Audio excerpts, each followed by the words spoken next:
Hello, everyone. Good to see everyone in here already. Happy Monday, guys. I hope your weekend was well. Mine was busy. Hi, Death, Mama, Steve. How's it going, everyone? Mama, I'm giggling at you every time that the bot checks your messages because the way that you spell thought is some people actually use that term to call somebody a derogatory term, like a hoe, let's say it, before anyone else gets in here. So that's why they do it, but it's totally fine if you add that into a permitted term, Death. I don't think anyone's gonna say that. Waiting to watch Kate. I love that, Mama. I've had a crazy morning. I just posted the recipes up on Discord like I think 10-15 minutes ago. You being text lazy, I know it. I would do the exact same thing. I know that you don't mean it. I know it's hard to keep track of like all these swear words nowadays. The kids just keep making up more and more. Yeah, it's a weird one, Death. Don't even worry about it, guys. Yeah, Steve, Monday. Woohoo! I actually worked pretty hard this weekend. It was a busy one. And because it was so warm out lately, it just makes you that much more tired when you're standing for like 6 or 7 hours at a time with no breaks. Like I don't get breaks at work, guys. So even though I don't work a full shift, I'm not sitting down ever or stopping moving. But that's the fun part. It makes the shifts go by really, really fast. Is flying pig shit one. Now you can use that, Steve. It's very Canadian of you. But yesterday was a really fun day at work. I do enjoy Sundays, I think, the most. Because it's usually just myself and the sous chef in there, Scott, who is a brilliant person. He knows so much about food. And most of it is like fermentation based, so like pickling, preserving, and doing charcuterie. So yesterday, him and I did up 18 more pieces of charcuterie. So these were whole muscle charcuterie. So something like a capicolo. Not sure if you've heard of this other term, but a bresaola, which is like a cured loin. Typically like bison or beef or lamb. So we did 18 pieces yesterday, and hopefully maybe you guys would know this. We did 2 pieces of speck as well. So that's like a smoked German style charcuterie. And 2 pieces that were citrus cured. So lots of citrus zest and lemon verbena on the outside.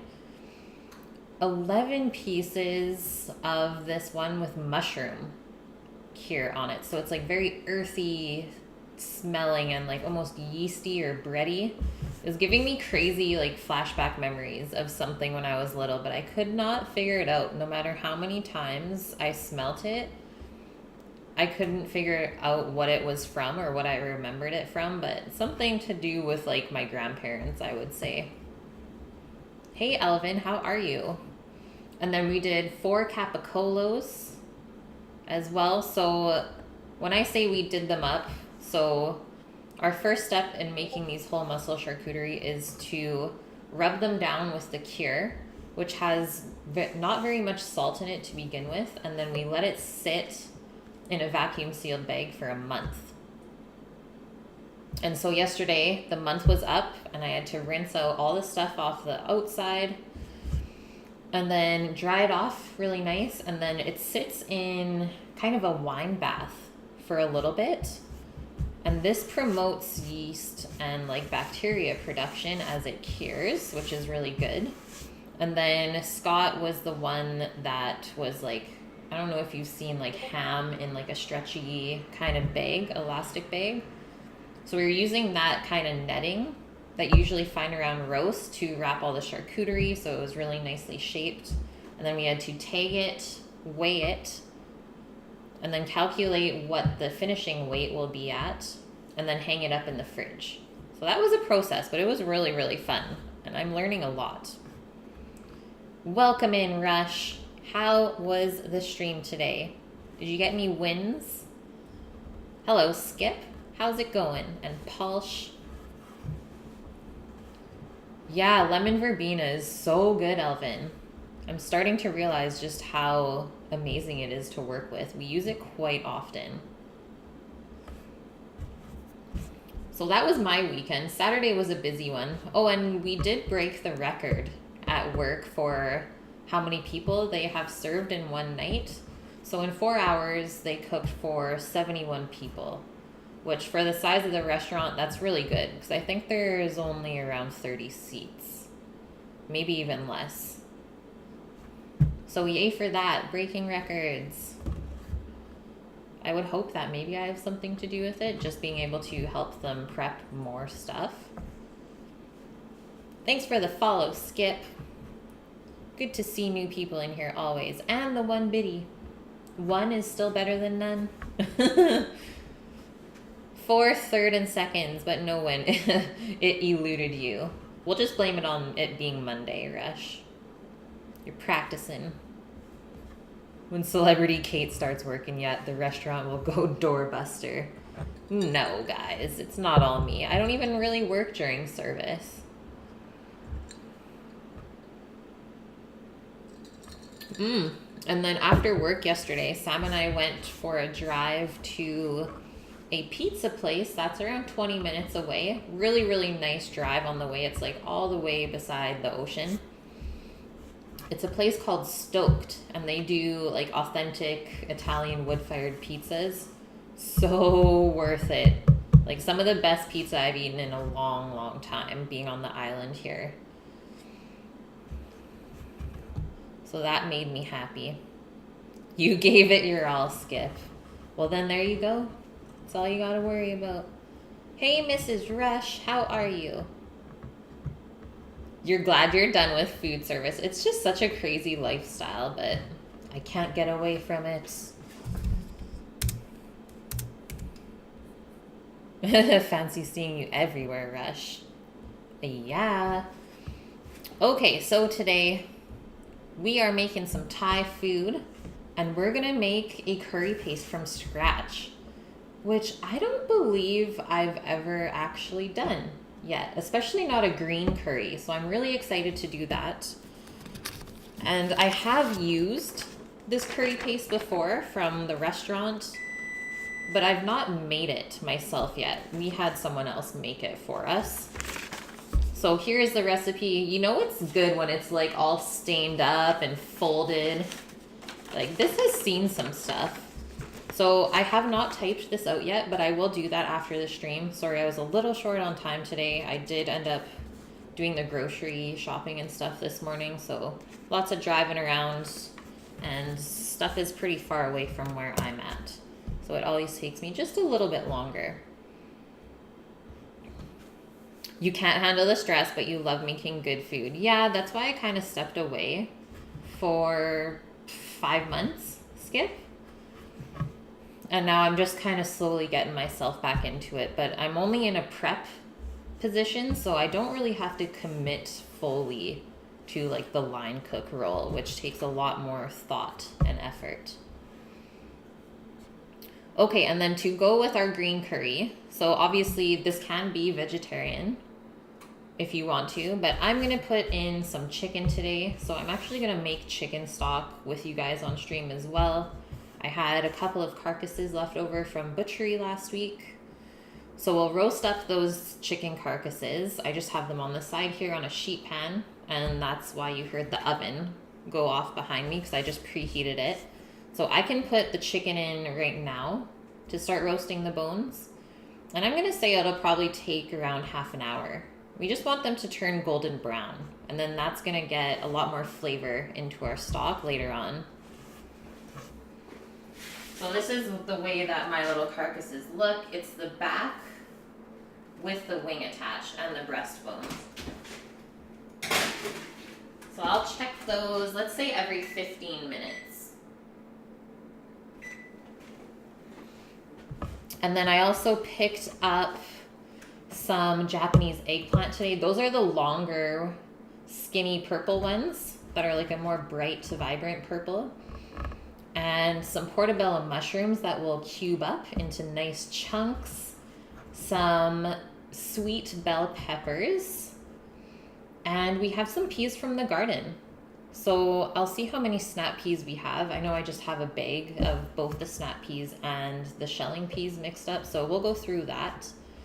And I thought that would be really good veggies to put with curry. For some reason, like I'm not a huge eggplant fan, but I love the eggplant in green curry. It's just so nice and juicy, and it kind of soaks up all the broth as well. Paul, it's too hot right now to bake pizza dough, so you haven't tried. That makes sense, dude. Traditional yeast instead of instant going to be okay for the dough. Yeah, totally. I never actually use instant yeast. I just use the active dry, or the brick of fresh yeast is also good, but that's hard to find if you're not in the restaurant industry.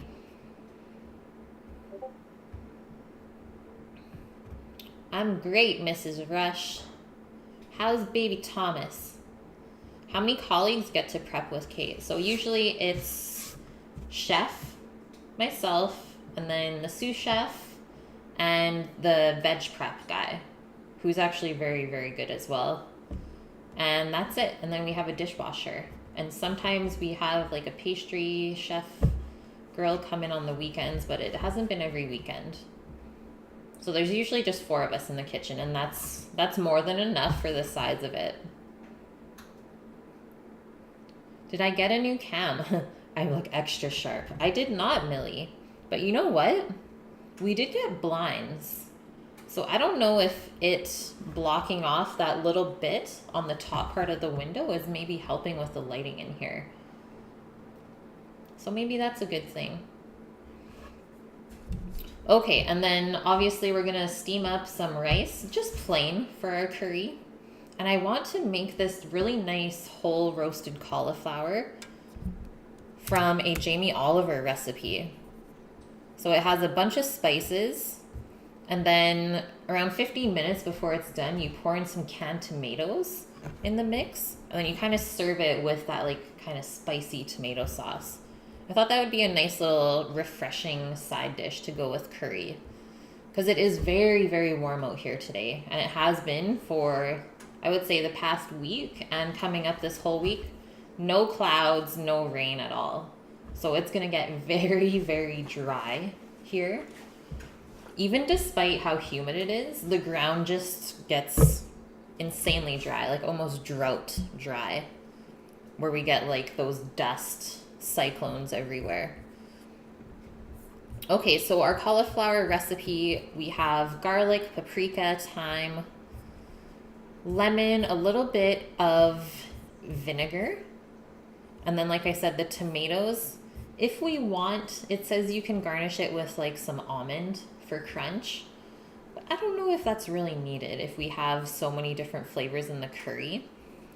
And then we just garnish with a little bit of chopped parsley. So obviously the paprika is going to turn the cauliflower red, which will contrast with the tomatoes really nice. Thomas is okay. He hates this heat. Oh, I'm sure. Poor guy. I saw that photo that you updated on Facebook with him just laying there in front of the fan. I was like, that's me.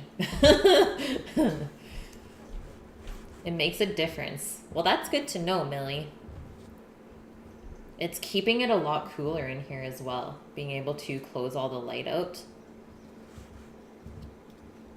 Where am I? I am on Vancouver Island, so the very west coast of Canada. Okay guys, so first things first, let's kind of prep up our chicken stock so that it's easy to put together right away. So we're roasting the bones already. And then your typical veg that you use for stock is called a mirepoix, which is carrot, onion, and celery. And I like to do equal parts of each one. So 1/3, 1/3, 1/3. And then you can put in, I would recommend for herbs, something like a rosemary, thyme, sage is always really good. Parsley is good as well, but it won't give too much extra flavor. And then stock can also be a good way to use up vegetable scraps. So sometimes people put like fennel in there, or like a half of a lemon that's kicking around in the fridge. It's a really good way to just use up whatever you have left over, pretty much. So we'll prep up that stuff. And then after that, we'll make up our curry paste, which you just need a blender or a food processor for that. It's very easy. I'm surprised more people don't make it. And I am to blame as well. For me to say that I don't think I've ever made a curry paste, that's pretty bad for cooking the last 8 years almost. Hey, Hollow, how's it going? It's 93 death. You don't even want to go outside. Oh yeah, when I was shopping this morning, 10 a.m. I got into Langford, which is where like all of the supermarkets are. It's half an hour drive from where I'm at. It was already plus 30 degrees Celsius. Like, ugh, in the shade, it's just bad.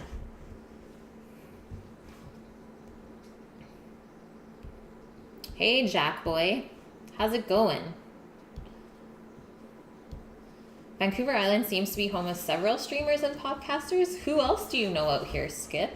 It's always good to know there's other people around me, because the island's not that big. Okay, so after we make our curry paste, we can cut up our veggies, the eggplant, the peppers. I do have a little bit of broccoli florets to use. Broccoli's always good in curry too. And then peas and mushrooms, but none of that veg is gonna go in until near the end. I would say the last 15 minutes. That way it'll stay nice and crisp and won't just go mushy on us.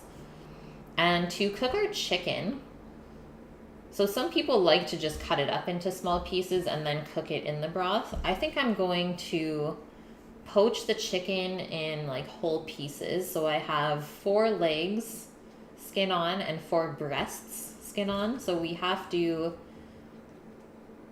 I would say we can leave the skin on, and I just want to kind of poach them as the chicken stock is going. So we're going to poach it in the chicken stock, get a little bit more flavor into it that way. And then we'll take the chicken out once it's pretty much cooked. We don't want to overcook it, and we also don't want to make it dry. And then we can pull all the meat off. And then to reheat it, we'll just throw it into our curry broth at the last minute. And that way it should be nice and juicy still. And then we'll steam the rice, I would say half an hour before the stream is done. That's like one of the easiest tasks today. And for garnish for our green curry, I always like a mix of, if you can, Thai basil. I don't have Thai basil, so I'm just going to use the Italian kind. Pretty similar in flavor. If you've had Thai basil, though, you know it's like a little bit more licoricey compared to Italian basils.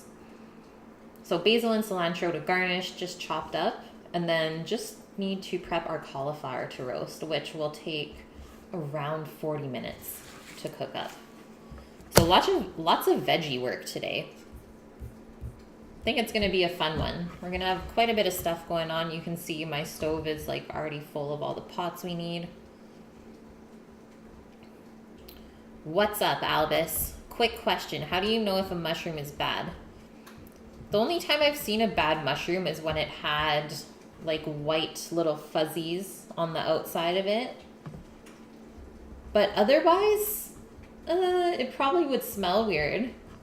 But I've also had mushrooms just kind of dry up on me, which doesn't necessarily mean they're bad. They've just lost a lot of moisture.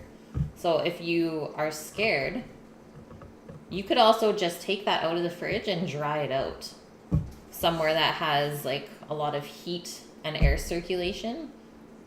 And then whenever you want to use something with mushrooms, you can just rehydrate it with hot water. But it's very rare for a mushroom to go bad. And even then, if I've noticed that little bit of fuzzy on one part of the mushrooms, yeah, or slimy. Slimy is definitely a good one to skip. Like anything slimy and fuzzy, I've even just rinsed it off before, and it's always a good idea. I know it's weird, but to actually try it and see how it tastes. You don't need a lot to taste it, and obviously if it tastes bad, spit it out. But that's your real test, is using your taste buds And obviously if it tastes kind of moldy or funky, then do not use it. Here to give props to Tibetai, who conquered the Japanese fluffy cheesecake that defeated legions of cooking streamer. They did it, Alvin? They did it? Real Guy Judge for streamer and his brother, and for podcast Mike Brown of the Dark Poutine. What? That's cool. Skip, I'm going to write that down, and I'm going to check it out after stream. Like, I'm pretty new to this area, so I'm always down to meet new people. And if, of course, if they have stuff in common, that's even better.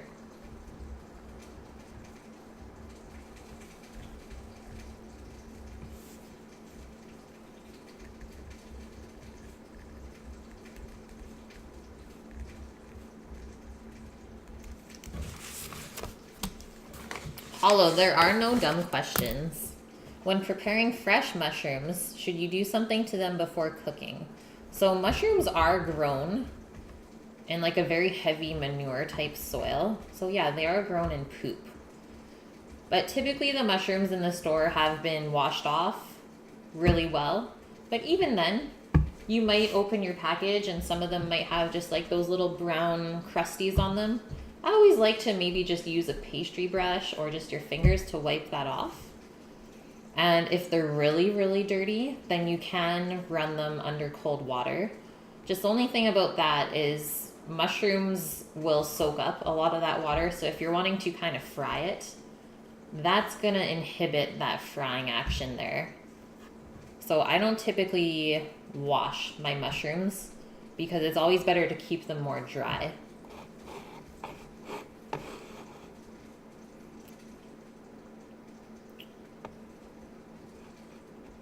Albus, you've had some shrooms in the fridge for 1.5 weeks. You just stuffed them and was hyped, but then you started thinking that maybe they're no good. Nah, mushrooms stay for quite a while. So unless it's slimy or moldy, you're good to go, dude. Fem, how are you? Oh, I saw that it's Prime Days. I was just quickly on Twitter before stream doing a little tweet, and I saw that there's like really good book sales. And I got like a little code there for $5 off, so might have to go shopping on Amazon after stream today. Something about having a steady paycheck again. And I also did get a little Amazon order in today. So we got our cocktail set that I ordered. And this is all thanks to Liz, who has been donating to me. Like, I think she gave me like $50 in the last week. So I put that money to good use and bought some stuff for the stream today. So I got our cocktail set so that we can actually start practicing making drinks on Thirsty Thursdays. I got a pack of these little pastry scrapers to scrape off my cutting board instead of always having to wipe it off, and those are really handy. And then finally, we got the potato masher. Look at this thing. It's super cool. It's actually Jamie Oliver brand.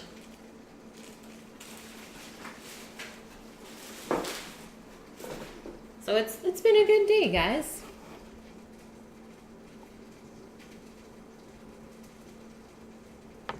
There was brown stuff that came off when you washed. If that was just dirt or some kind of mold. Nah, it's just dirt. You're good. Dark Poutine is a true crime podcast. Cool. Yeah, dampening a paper towel also works. Fem, you're just okay. Jamie Oliver brand potato masher. It's legit though. I really like how small the holes are. I feel like that's gonna work well. And the handle, it's very comfy. Like, you could do damage with this.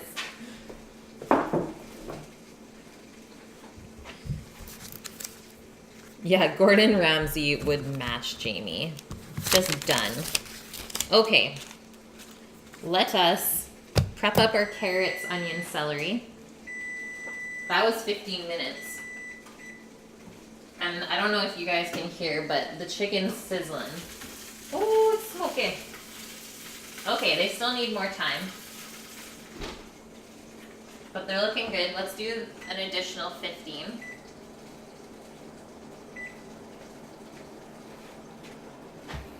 You have one. They were great. Yeah, after that whole debauchery with the mushy peas the other day, I was like, I need to order a potato masher.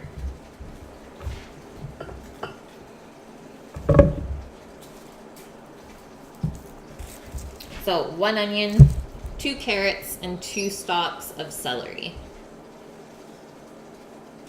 to complement our 2 chicken carcasses. And best part about stocked vegetables is that you don't have to dice it small. And that has to do with it taking so long to cook.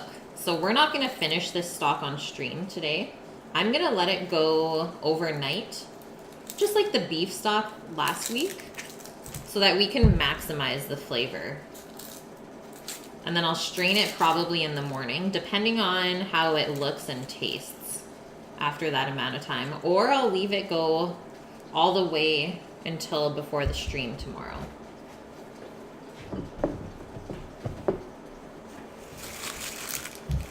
Typically when you're making a stock with any type of meat, you always want to let it go for at least 12 to 24 hours. But anything with vegetables, the flavor is actually permeated after around 45 minutes. So that's a very quick stock to make.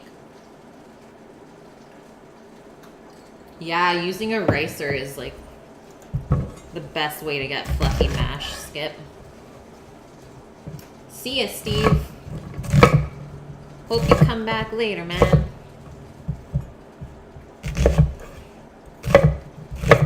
So pretty much like 1-inch cubes. As long as you keep all of your sizes consistent, that's all that really matters. So we'll just trim off the ends of the celery and any part that kind of looks yucky. And I always like to wash it because it does get a little bit dirty down in the bottom.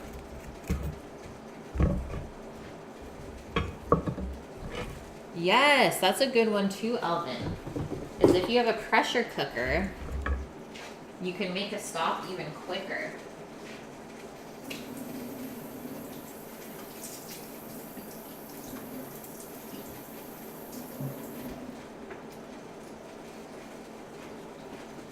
So we don't even have to cut this in half. And just chop nice big pieces. Like that. And we'll probably just put all of this into a bowl. Actually, no, we could put it into the stock pot now, and we'll just put the chicken on top. Because we have to cover it with cold water anyways. And these carrots, they are like pretty dirty, but I think I'm just going to give them a rinse under the sink. And typically you don't really have to peel the carrots for the stock. I think they just look a little bit more dry than dirty, actually.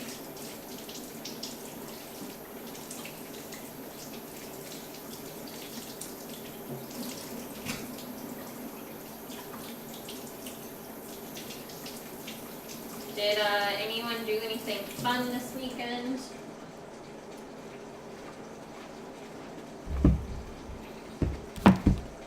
Skip. You're in a cooking channel and you're apologizing for chatting too much about food. You're silly. That's what we're all here for. Don't stop.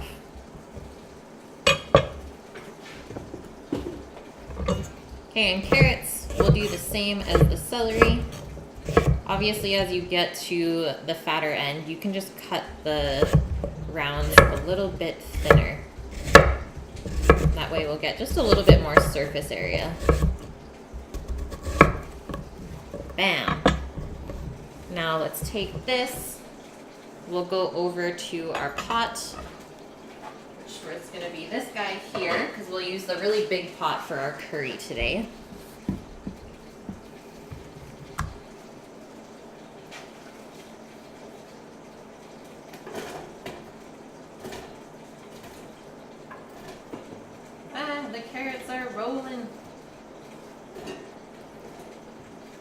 running away. Maybe we'll add just a few cloves of garlic to the mix with our herbs.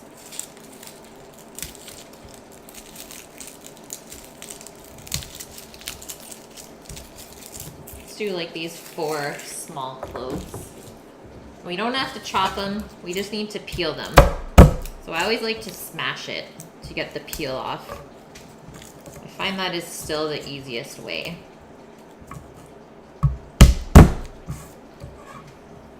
Hollow. Your boss just told you have to take like 6 trainings. So you have to watch 3 hours of video. Oh my god. Alright, have a good one, Hollow. You got this. And hopefully I'll see you tomorrow. Elvin, you're all about the food. And I love when you guys help me. Straight up, I am not perfect. I don't know everything about cooking. So if you have something that you think will help, never be afraid to say it. Like, I'm not gonna get upset at that. Very, very open-minded that way.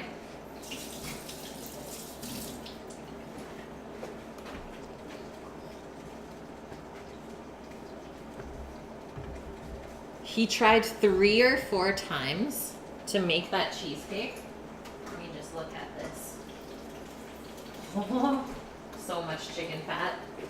Just grabbing the herbs from the fridge.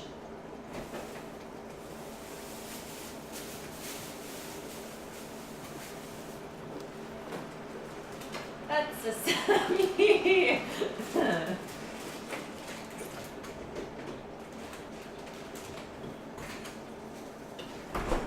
Sam's sniffing through the window.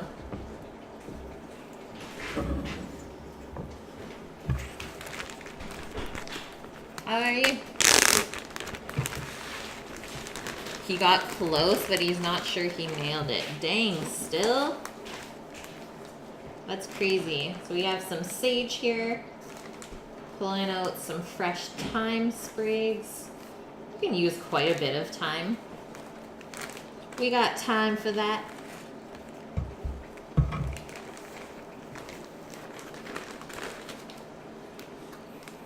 Aw, Fem, thanks. Yeah, every streamer kind of runs their show differently, right?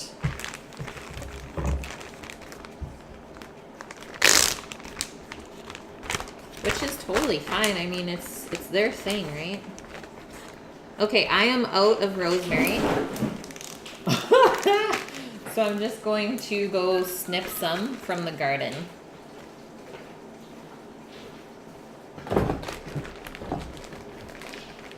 Video training should be considered a crime against humanity. Yeah, I've almost fell asleep once. Like, almost. Good times. I think I need that.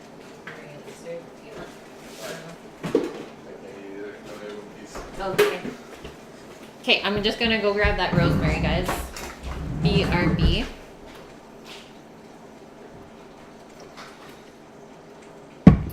Oh yeah, Chef did the cheesecake the other day, hey?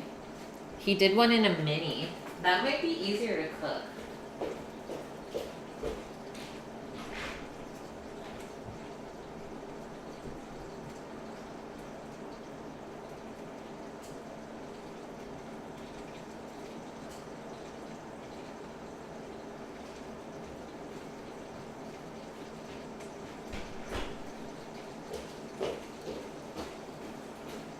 Okay, rosemary is here.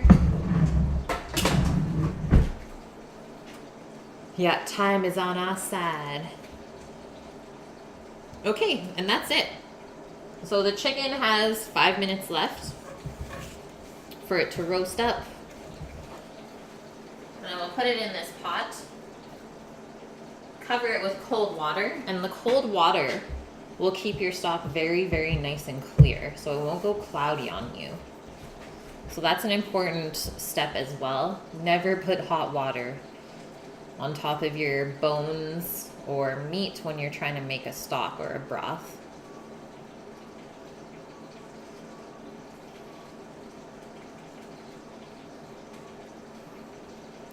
It was his second attempt. Annie brought in a pastry chef friend to help. Fem, can I be a mean food person? His friend is a baker, not a pastry chef. I love how we're so particular about that. It's like, nah. Pastry, way different than baking. I get where you're going with that, Fem. Okay. Stock is prepped. So next up, we can start making our curry paste. So I think my blender attachment will work. It's a pretty big container, but I think there's enough here. I think we're gonna end up with around 2 cups of curry paste.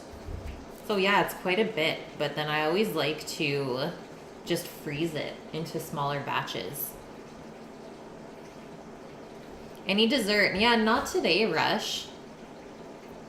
I know, like we finished the pie when? The other day, I think Saturday. It was gone in 2 days, the pecan pie. It was so good. But yeah, no dessert today just because it is so hot out. But maybe tomorrow we can make something dessert-y. Because I did get quite a bit of fruit today. Maybe we'll do a tart of sort. Yeah, there is no officialness. Unless you're kind of in the industry and then you know. Okay, let's start this. So I need 12 to 15 chilies.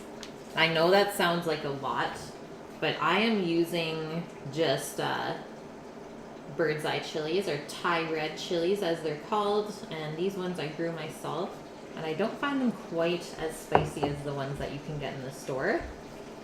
3 shallots, which I also have here in the bowl. So I'm gonna go down with this, and then we'll just start to kind of bunch up our ingredients together on our board. So there's our chilies and shallots. We need 9 cloves of garlic.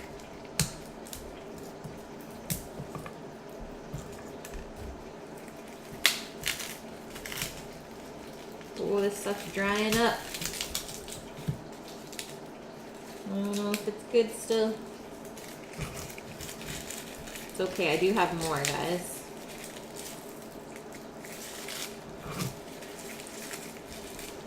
That's what happens when you buy a bulk batch of garlic on sale and then you don't get to use it up in time.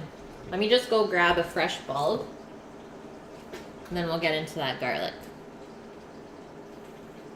Prodigious Wizard, welcome in. Thanks for the follow. You'll buy a bag of the reduced spiciness. Yeah, they're super nice.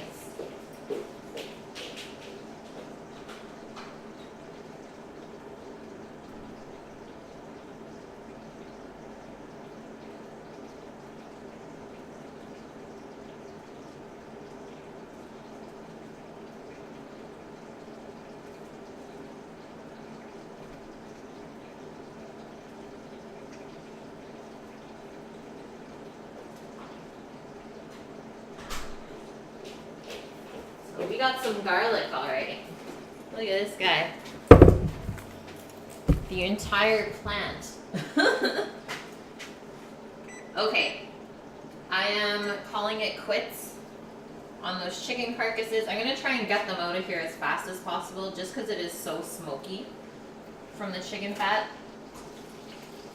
And I'll probably just turn that up to high.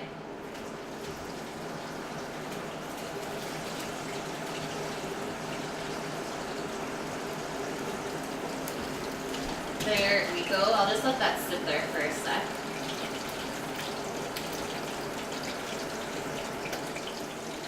But they're nice golden brown. Okay, so here is our garlic plant. So this was harvested last week, and all we have to do is cut off our stem here. It's pretty hard, so sometimes you can even just break it like that. So it does get pretty woody. So if your knife is not super sharp, or if it's really delicate, I wouldn't recommend trying to cut through that, because like I can't even break it like that. then all we gotta do is just peel off some of the outer leaves. Like, look at how big that garlic clove is. This is from the farm. So I'm trying to stock up on this because it's so nice. Like, this is amazing looking. So I think that's going to account for 9 garlic cloves. Like, look at the difference here. Insane. Rook, how are you, man? Homemade garlic. Yeah, garlic from the farm. And then look how thin this skin is too. So we still have to peel that even though it looks like it's a fresh clove.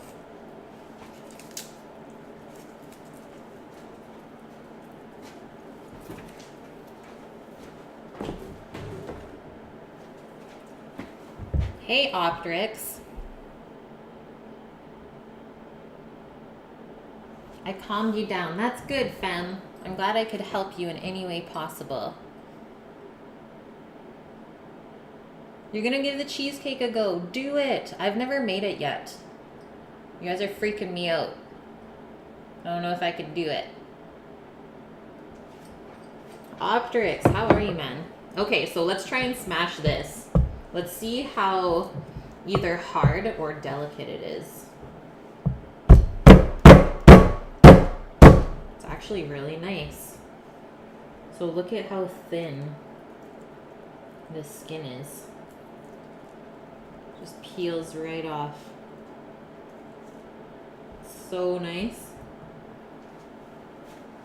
And we are just going to throw all of this into the blender. So we can just start by processing our ingredients that way. It's all going in and we don't have to cut it up because the blender is going to do that for us. Nike, what's up, man?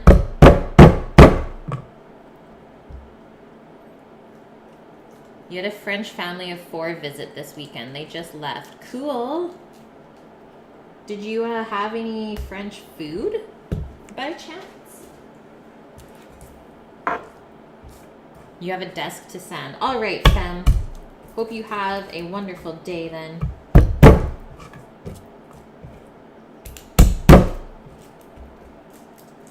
You had a cheese platter. That's very French of you. I am happy to hear this.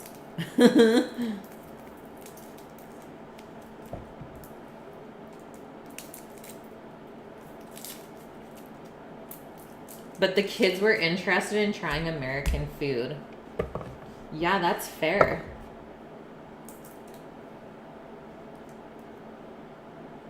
What was their favorite thing? Oh, croque madame. You had scrambled eggs, bacon, and breakfast sausage, and the kids loved it. Yeah, that's very different from a French breakfast, hey? Ugh, sticky garlic fingers. Watch out, world.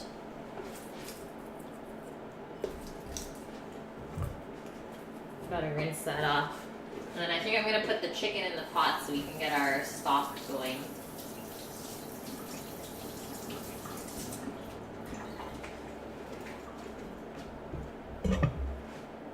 They wanted them Whoppers and Chick-fil-A. Yes.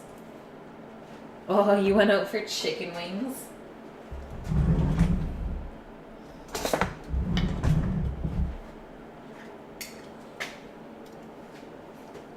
So we can also pour all of that chicken fat into the pot.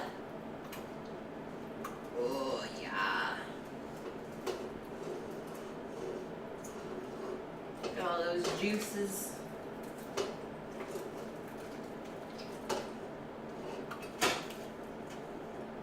Maybe if we do it this way. Even though it looks creepy. I'm sorry, guys.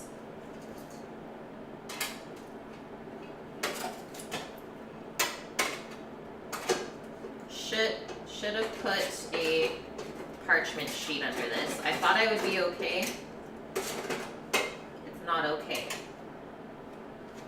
Now I gotta scrub that later. I'm gonna try and break this down just a touch.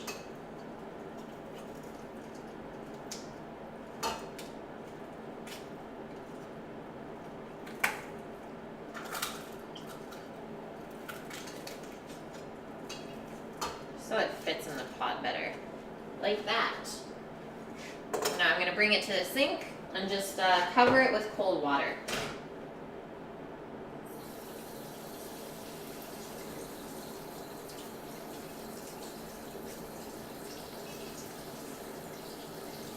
And we'll probably have to poach our chicken in batches. Because I don't think there will be enough room in this pot to do it all at once.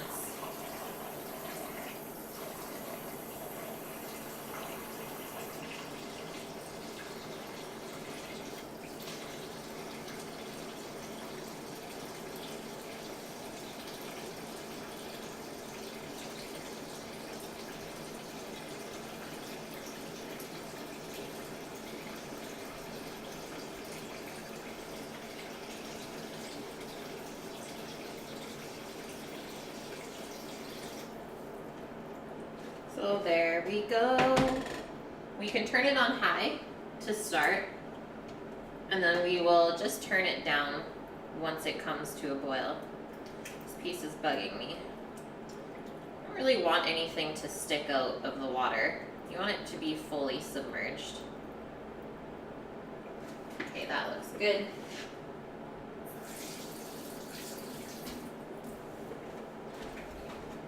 We good, guys?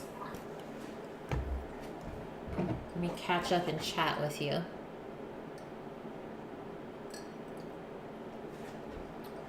Yeah, you got to watch France win. That is so cool. Okay, so the chilies, I mean, you don't have to take this stem off, but I think I will. I'll just pop it into the blender here. But I'm not taking any of the seeds out. And then also, traditionally, green curry has a shrimp paste in it. I don't have any of that, but I do have dried tuna flakes, aka bonito. So I thought that would still give that little bit of fishy flavor instead of the shrimp. We'll just put a little bit of that in. But obviously, if you're vegetarian, you could leave that aspect out. And it would still be good.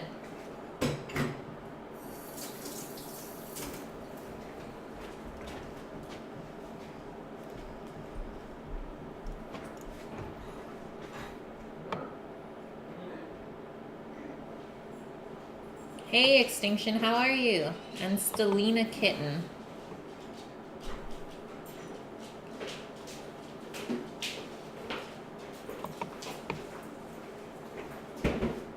You love smoked barbecue ribs. Yep. Oh yeah, Nike, you're in Kansas. This tastes just as good as LA chicken. What's that? Kentucky Fried Chicken. What? But it's actually still the old building in the old city. Oh, okay. It's legit. There's like a 75-year-old lady that served. Wow. Hey, let me go to the bike ride. Okay. All is well, Extinction. All is well. Making some of my favorite food today. Roger doesn't need me. For girls today. Dig in. Nice. I want to go for a bike ride. Jack, did Caitlin do good? She got out for curly? That's it, guys. We're ordering pizza tonight. Screw the curry. Going for a bike ride. Going for a swim in the ocean. It's too hot. It's too hot. Okay, so we got our chilies, shallots, and garlic. So I'll grab our ginger, which you could also use galangal, and lemongrass from the fridge. And then we need some lime zest or rind. So I'm gonna go grab probably 3 limes is what we need.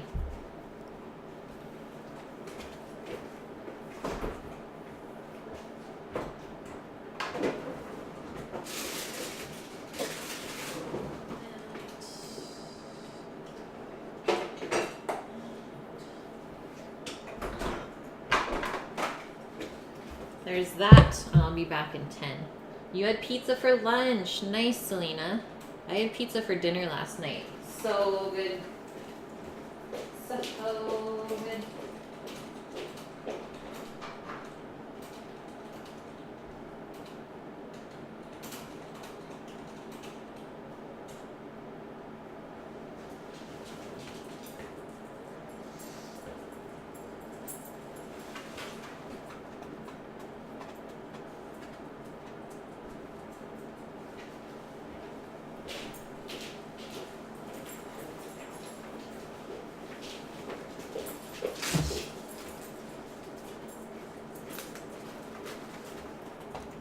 Hey,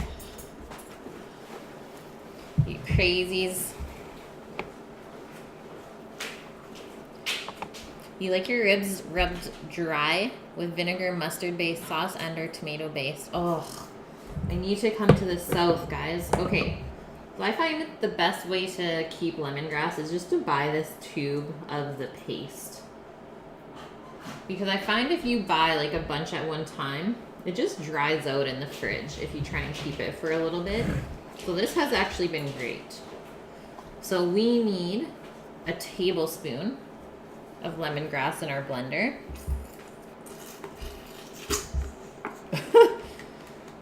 Terrible pooping sounds.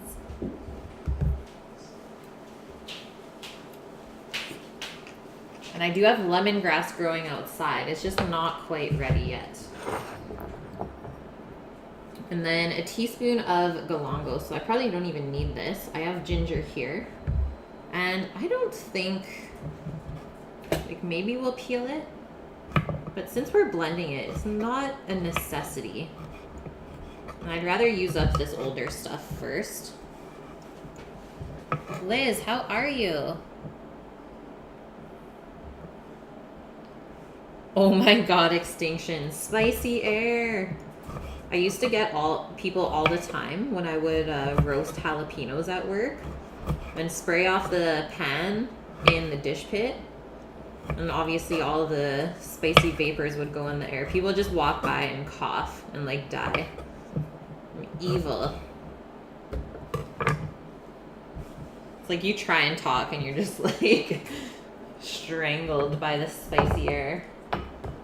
Hilarious. Liz, look what I bought with your tip money. A legit potato masher. And I also bought the cocktail set. So thanks for all the tips last week. I put your money to good use. I hope you're happy with that. Yeah, you're the goat, Liz. She's on top. So because it says lime rind here, I'm just gonna use a peeler and try and peel this off. Hopefully it's not too dry. It's a little bit difficult. I could probably use a paring knife as well, but these limes are pretty old. Is there a chip in my knife? There is. Don't look at it, Nike. I have to take it in. There is a guy here.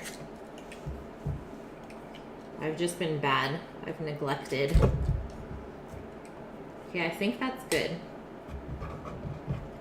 There's our lime rind. Keep in mind, the white stuff, that's pretty bitter though. So if you can, try to not get that. My limes are too old to not be able to get it, so I think with all the other strong flavors, we should be good. So toasted coriander seeds and cumin seeds. But I don't know how that's going to blend up in the blender, so I'm just going to use the powder that we made from the toasted spices before. And I'm going to do a tablespoon of each. Hey, Rise, how are you? Yeah, potato smashing. You overate, Liz. You have the itis. Liz is in food coma. You love limes. You could eat it straight, Extinction. You're wild. It would be so sour. Okay, cumin and coriander.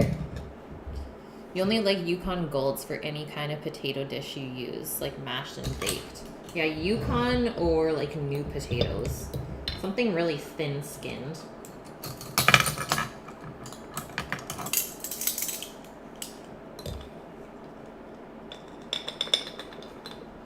1 tablespoon of coriander seed.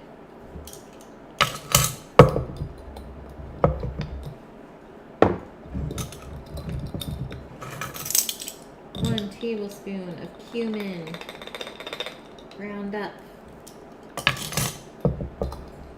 And then it says coriander stems, aka cilantro. And then 5 peppercorns, which I think I'm just gonna grind pepper in here. Because once again, I don't know how this will blend up with the liquids. We'll just do a couple fresh grinds of pepper. About to load a bowl of some herbs and relax. Gotta watch the home run derby tonight. Nice, dude. Okay, so let's get our cilantro, and then we only have a couple things left to put in here. And obviously my dog has to scratch at the door. Extinction, I really like acidic things as well. Just so refreshing.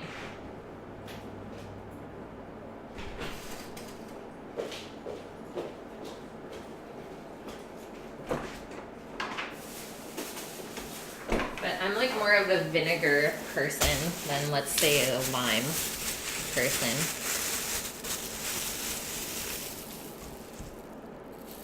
Your friend's 9-year-old eats a lime raw sometimes. Is it too much acid for your teeth? Yeah, I don't know, Death. It might be. Okay, let me just deal with this cilantro for a sec because there is some crappy leaves in it. So let's just, it's always good to take those out first so they don't kind of pollute the rest of the bunch as they go bad. I don't know why it's hard to find good bunches of cilantro here.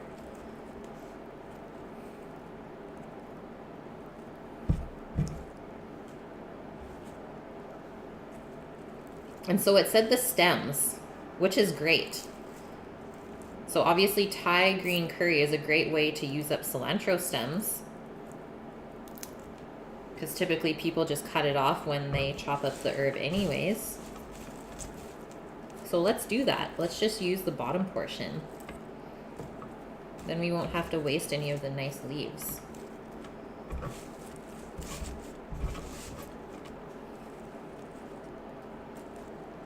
Okay, I think we're good. We have salvaged.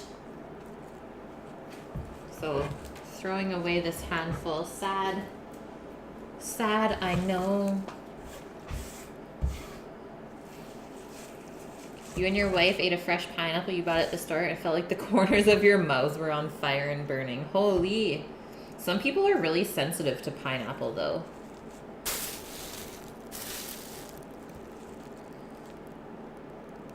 So it only says a teaspoon. I feel like this is totally off. Like I'm gonna do all of these stems. All of them. Then we can pack the rest of this up back into the fridge until we chop it up later.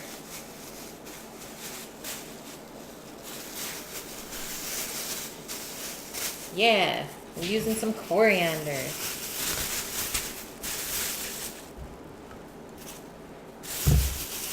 Hey Vune, how are you? How was the weekend? Not waste if you eat it, even though it's slimy and brown. I'd rather not.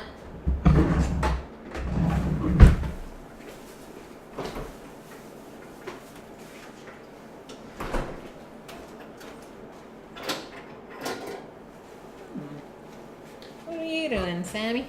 Stuffing these. Okay. You can leave that filter off for the days. Okay.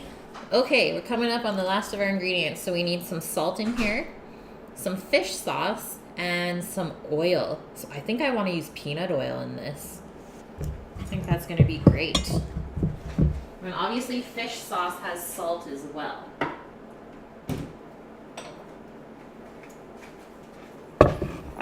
So a tablespoon of fish sauce. I've been good, Vune. Really busy. Really, really busy. But productive. It's a good busy. If it was like a bad busy, then I probably wouldn't be streaming today. Like if I felt overwhelmed.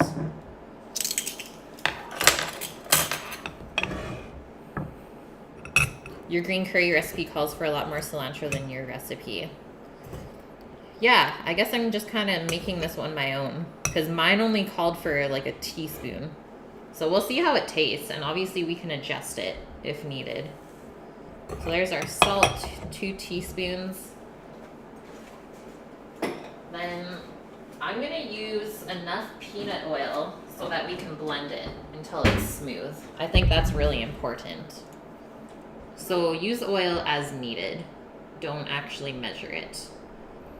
But I think this will be easier to make in a food processor or like a little magic bullet than this big blender.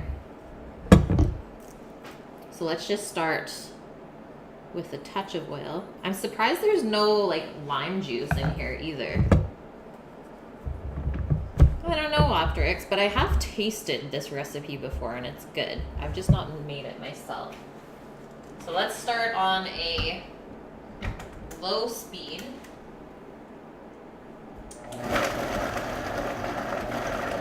See what happens.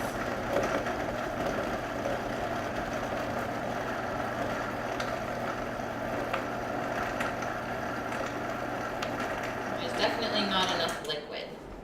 So I think I'm gonna juice 2 of those limes and add more oil, and then we should be good. Really? Audio delay again? I have no idea, Vune. I don't know why it keeps doing that. It's pretty annoying though. Considering it worked fine for like the first couple of months. What? The random audio delay. I think it's just for certain people though. Ah, okay, you're using Firefox. Maybe that's the issue. Who uses Firefox? Europeans. Straight up.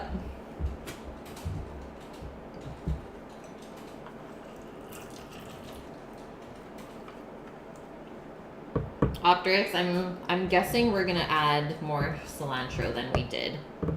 Because we do want this to be green, right?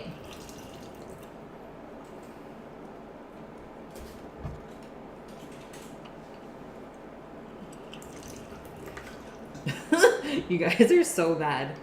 What is Firefox? Okay, let's go back to the blender. See what's going on.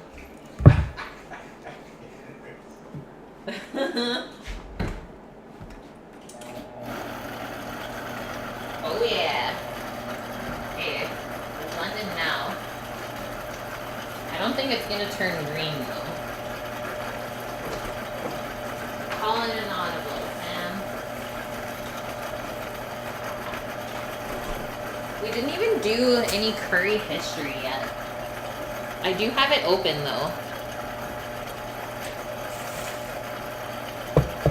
Internet Explorer is still a thing.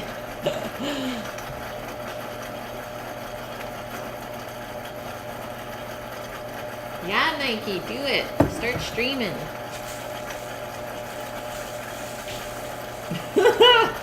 Here comes everyone's opinions. Okay, so we got that initial little blend up here, but look it. It's like we made a red curry instead of a green. That might be because I used the red chilies. But hey, that's what I had. Let's do that. Because we only need a little bit to garnish with.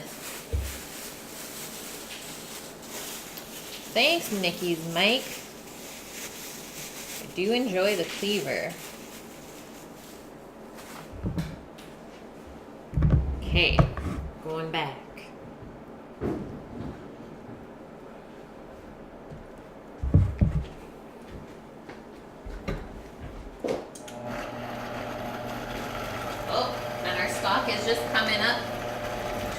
flavor, so we're gonna turn that down.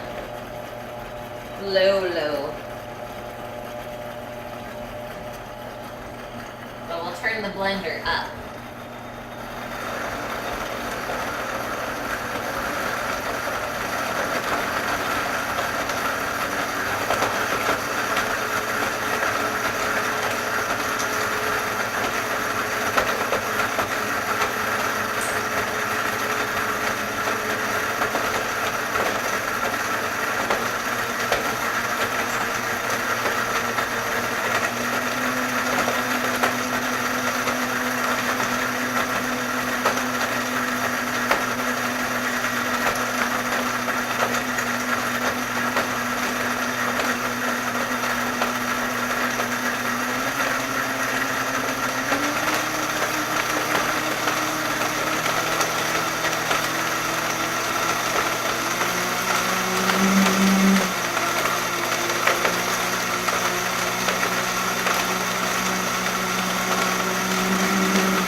We have not made a green curry paste. We have made a brown curry paste.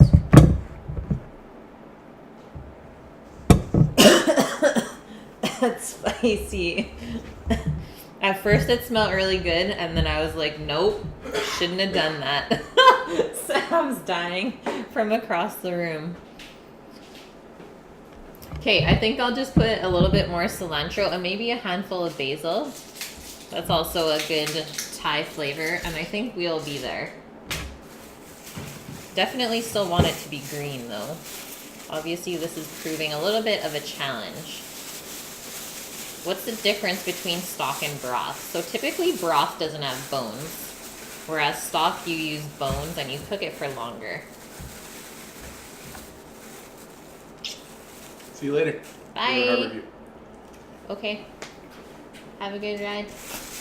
What's all this stuff? Puff puff pass, thunder. Yeah, the red chilies for sure did it. Oh, it's like burning my eyes. Red chilies for sure did it. For sure did it. For sure. Oh, for sure. For sure. For sure. I don't know. Bye.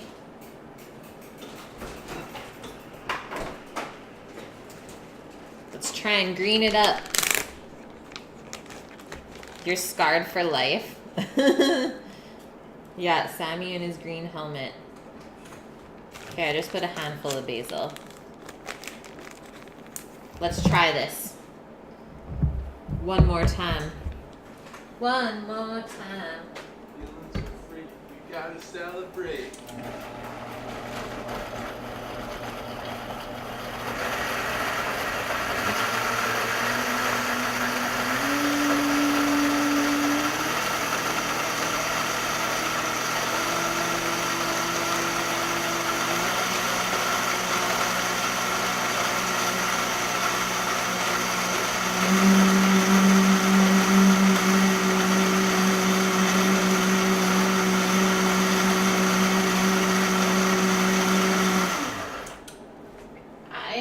I'm okay with this. There's always green food coloring. Imagine. No, Optrix. Bad. But I think when we mix it with the coconut milk and stuff into our broth base, I think the green pigment will come out a lot more than what it looks like now. And then we also still have to add lime leaves to the broth as well. So we still got a little bit of work to do to get that green color. And hopefully we do get it. Maybe using this green spoon will help things.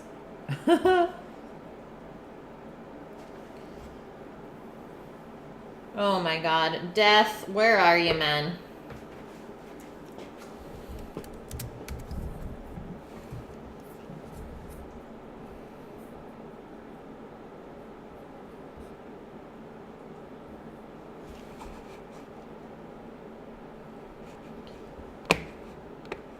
If this guy actually persists for the rest of the stream, I'm not going to continue to stream.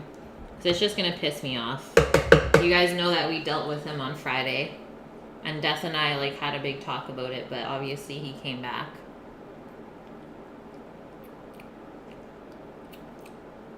The flavor of this, though, so good. And it's definitely pretty spicy.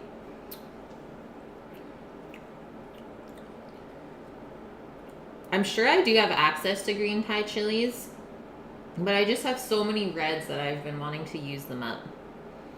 Yeah, we're trying to IP ban him. That is exactly what we're trying to do, Optrix. Okay, that is really, really nice. So now let's just get that out of the blender and into a cup or a container that you want to store it in.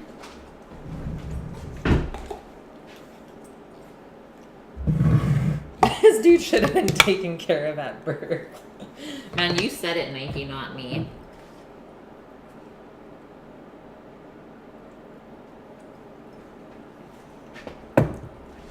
Yeah, seriously, one idiot to ruin it for the rest of us.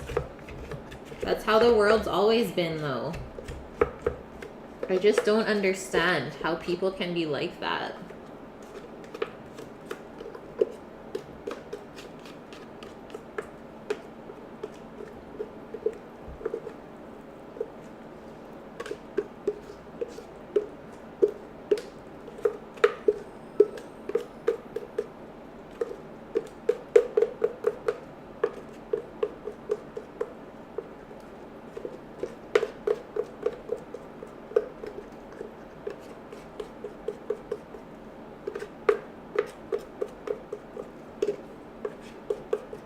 Like, I can't even, like, go into other people's channels and, like, type those things.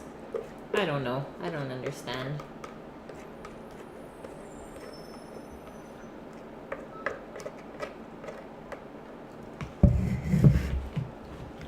Kind of looks like as it's sitting, it's getting a little bit more green. I guess we'll see. Yeah, crazy people. There's a lot of them. So true.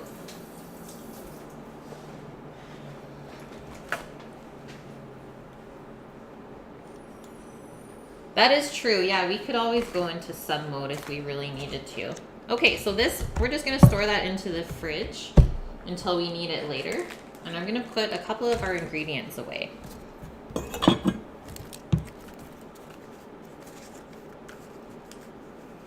Can you switch the chat to email verified only? I have never even heard of that. You.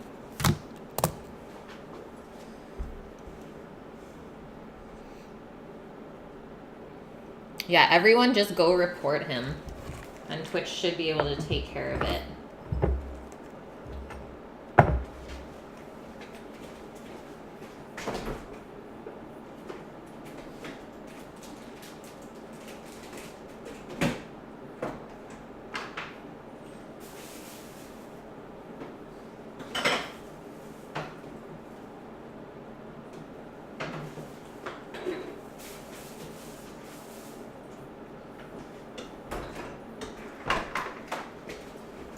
Okie dokes. Okay, so our next step here is to start to prep our veg for our green curry. I don't know, should I keep calling it a green curry? I feel like it's gonna come out to a brown curry. You're gonna pray for him. That is nice of you, Nike. I'm too bitter to pray for him now. He's taken it too far.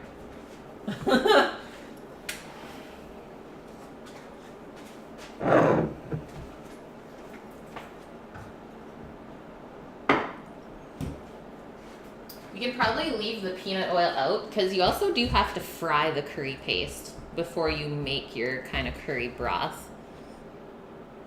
Place gently in the fridge. No, you have to throw it, Rise, and pray that the container doesn't break. It's what you do with the email verified only. You don't want some throwaway account to troll me. Fair enough, Yoon. I will have to look into that. Yeah, just a 12-year-old finding out he can impact someone's day. In the wrong way, though. Do something positive with your life. Thanks, guys, for working on that. Yeah, let's pray his computer breaks. See, I can't pray for bad things to happen to people. I am not like that. Big believer in karma, though. I will say that. Yeah, they just want attention. Okay, let's get on with this. So, let's get our veg out. We need eggplant, peppers. I have some broccoli, some peas that we have to go through, and some mushrooms. We'll just chop that up and put it into a bowl for later. Maybe a bowl or two.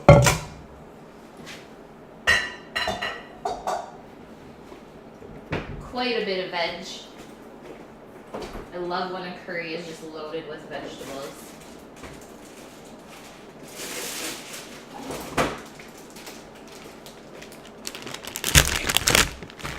Have I ever had Penang chicken curry? I believe I have, Gum. What's in the pot? So in the pot, Nikki, we're just making a chicken stock with some chicken bones, carrot, onion, celery, garlic, and some herbs. Simple, simple stuff. These eggplant are so awesome.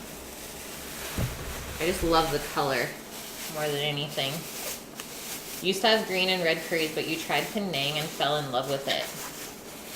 Yeah, we should, maybe we should do our curry kind of fun facts now before I even start the veg. I feel like that'll be a good idea.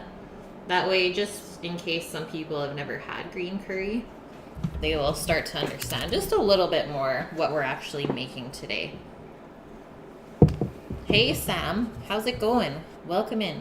They are Japanese eggplants. And this is what's typically used in Thailand. Okay, so green curry. It literally translates to sweet green curry if you spell it in Thai. And it's a central Thai variety of curry. So the name green curry derives from the color of the dish, so we can't mess that up today. I'm going to do everything in my power to make sure it's really nice and green. Which comes from green chilies, so I already messed it up. But like I said, I had chilies to use up, so I will take the hit for that. The sweet in the Thai name refers to the particular color green itself and not to the taste of the curry. As this is a Thai curry based on coconut milk and fresh green chilies, the color comes out creamy mild green, or as this color is called in Thai, a sweet green. Its ingredients are not exactly fixed. Yes, I can redeem myself then. And the curry is not necessarily sweeter than other Thai curries, and the spiciness can vary. I think whenever I go out to eat Thai food, they always ask you how spicy you want it, which I really enjoy. Because typically, if I choose something hot or like very spicy in Thai food, it's almost too spicy to even eat. So even like the mild has quite a bit of spice. And green curry was invented during the reign of King Rama VI or Rama VII between the years 1908 and 1926. So it's not actually that old. The veggies look rude. Rise, why? Optrix, on Thursday you're heading down to North Carolina for a family reunion. You won't be able to catch the stream for about 9 days or so. Well, I hope you have a wonderful trip. That sounds fun. Don't worry, dude. We'll still be here when you come back. Yeah, I've never seen Japanese eggplant, but you just did. That's cool then. I'm glad I can show you guys some new stuff. Okay, so cooking method for the curry. The paste is fried in split coconut cream. So if you can find the coconut cream, until the oil is expressed to release the aromas in the paste. Once the curry paste is cooked, more coconut milk and the remaining ingredients are added, along with a pinch of palm sugar and fish sauce. So like a salty sweet kind of contrast there. And then basil, kaffir lime leaves, sliced chilies are often put into the broth. So a lot of the same flavors that we put into the paste. And then for a more robust green curry, typically put with seafood, julienne, ginger, and turmeric can also be used as garnish. But I've never had that as a garnish because I think it would be really, really strong. Yeah, I also want to go to Japan. Still have quite a bit of Asia to do. But I have been to Thailand. Amazing place.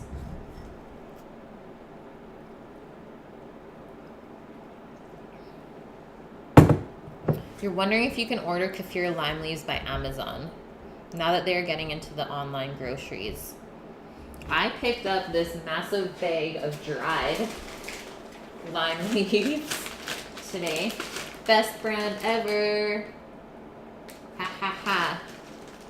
So what is this? 57 grams of lime leaves. And this, I'm just gonna put them into the freezer after we open the bag today. And they should stay for a really long time. I would say probably up to a year.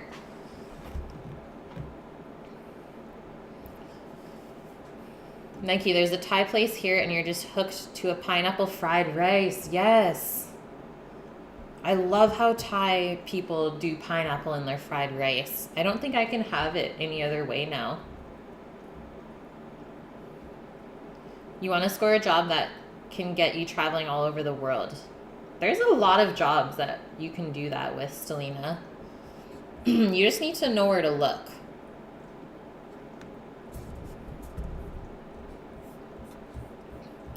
Okay, so I have a little bit more curry history before we start. Okay, so curry is universal in Southeast Asia. It's generally agreed that curry was first made by Indians using ginger, turmeric, and garlic. The first evidence of it was recently discovered there, dating back to around 2500 BC. So it is old, just not the green curry version. When we're debt-free, we're going to travel. Exactly what I'm doing Extinction. Like every time I get kind of like grumpy about going to work or like being busy all the time, it's like, well, if you don't go to work, then you're not going to be able to do the things that you want to do later on. So suck it up, make your money so that later on you can do what you want to do. Put the work in while you're still young. I know it sucks and you feel like you don't have a life sometimes, but I think it's worth it. And I'm just keeping that in the back of my mind.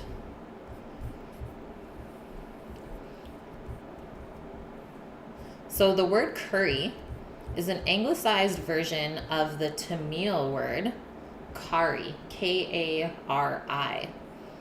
As settlers and traders came to India, from as far as Japan, China, Portugal, and France, they disseminated recipes for curry throughout Southeast Asia, including Thailand. Try to get onto Samsung? What do you mean, Nike? So the word curry in Thai means any wet, savory dish enriched and thickened with paste. Thailand has several varieties of curries, much like other Southeastern Asian countries. The most popular curries eaten in Thailand are green, red, yellow, Penang, and Massaman. Massaman I really, really love as well. Nearly all Thai curry pastes use the same base of local spices and ingredients. Shrimp paste, like I told you guys about, which we totally forgot to put the tuna in, but that's okay. We'll just keep it vegetarian. If anything, we'll just add a little bit of extra fish sauce for that more fishy flavor. So shrimp paste, garlic, shallots, lemongrass, peppercorns, kaffir limes, and cumin seeds. But they are distinguished by the chilies added and their color. Massaman curry is your favorite. It is totally one of mine. I think massaman and green curry are my two favorites. On the topic of Southeast Asia, what's this, Nike? What is this?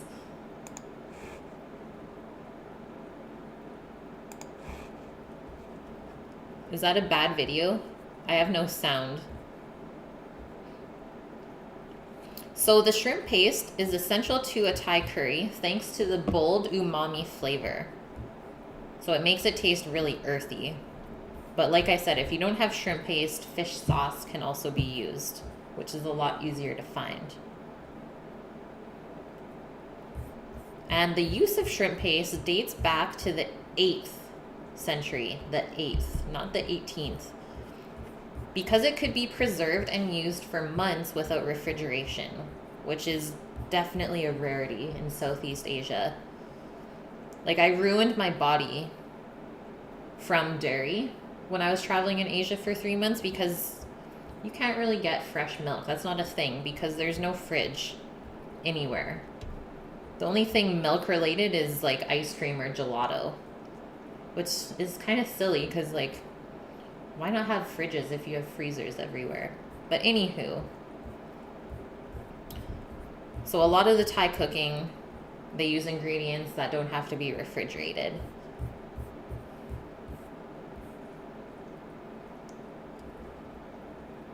Yellow curry is your favorite, View? Not a lot of people choose yellow. Hence the coconut milk, you guess. Yeah, exactly. Yeah, I have a coconut shake almost every day. It's so cheap. You know why they call it almond milk? Why, Nike?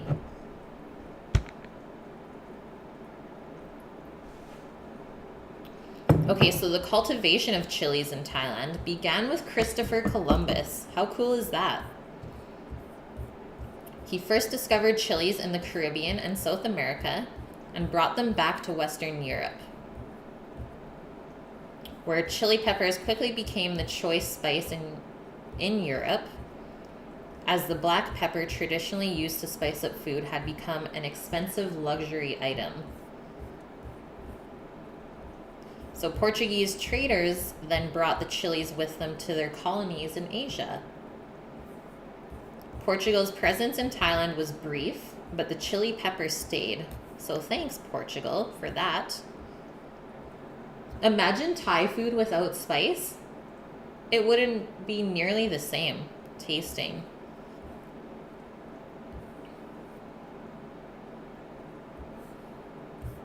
Okay, that's it. So now we can start to chop up our veg. It's only 4 o'clock, so I think we're doing really good still, guys. Your wife deplores coconuts. She did not tell you this before you got married. Oh my gosh, extinction. Yeah, I have a few friends that are just like, I hate coconut. And I used coconut so much, so I would always try and feed them. And then I'd get really disappointed when I realized that they didn't like coconut. It's like, how? How do you not like coconut? Okay, so we're going to keep the veg pretty chunky, but bite-sized. Because whenever you're making like anything with a soup or a broth, you still want to be able to eat it easily with a spoon. Shadow, how are you?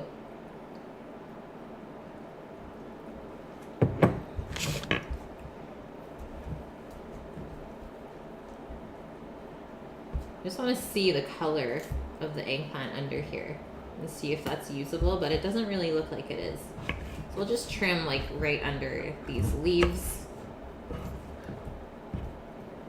And whenever you're buying eggplant, you always want it to be very firm still.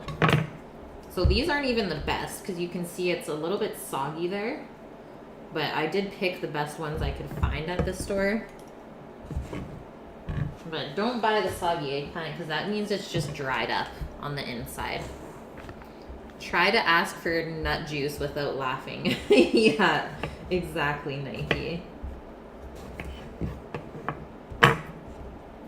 Did you hear about a coffee substitute with charred coconut shells? No, Optrix. But that sounds really lovely. I would totally be into that. You hate coconut water, but you love the milk. Yeah, the only way I can really drink the coconut water is to put it in my smoothie in the morning. Otherwise, I'm not a huge fan of it by itself.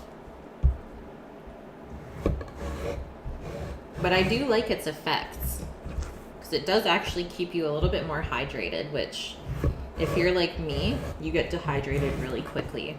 So I like to start my morning with that.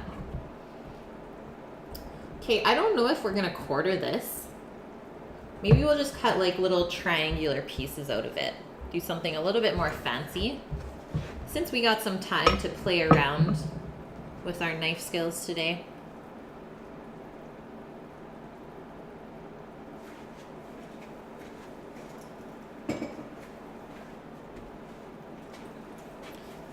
Kitten, you'd be more sympathetic if it was due to an allergy, but if they just straight up hate it, yeah.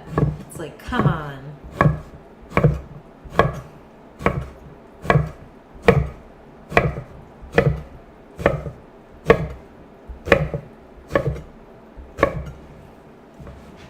This is like one of my favorite ways to cut up veggies into these like little triangular shapes.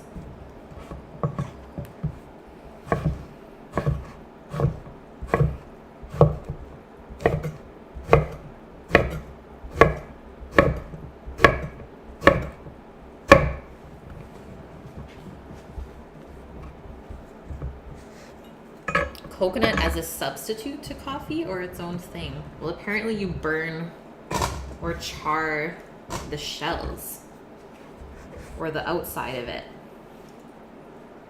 And then I guess grind it up and make like a tea out of it, I guess. Brew the grounds of coconut. I would have to try that. I think that sounds so good. Probably be super like roasty and toasty.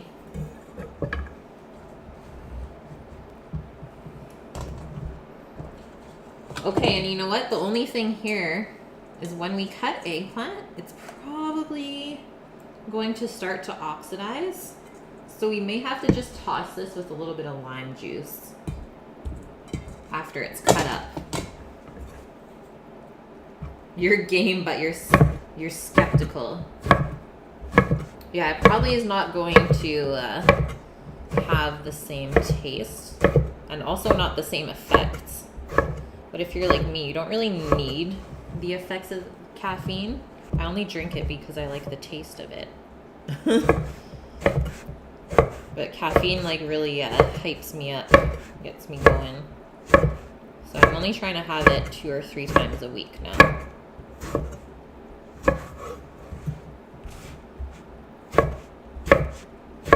And yeah, we have a lot of eggplant here today, but we're making a pretty big batch of green curry, and I'm sure some of it's going to be put into the freezer.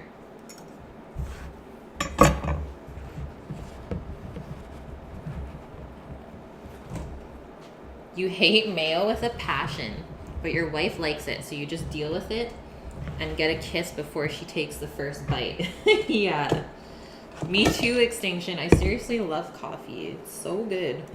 Okay, there's our bowl of eggplant. Full bowl. Now let's see our peas. I'm gonna try and take out all the snap peas, which are thinner, and you can also eat the shell. So we're just gonna cut it down a little bit though.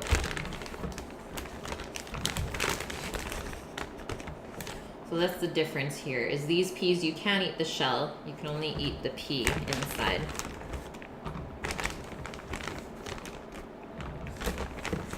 And And these are all from our garden. Woohoo!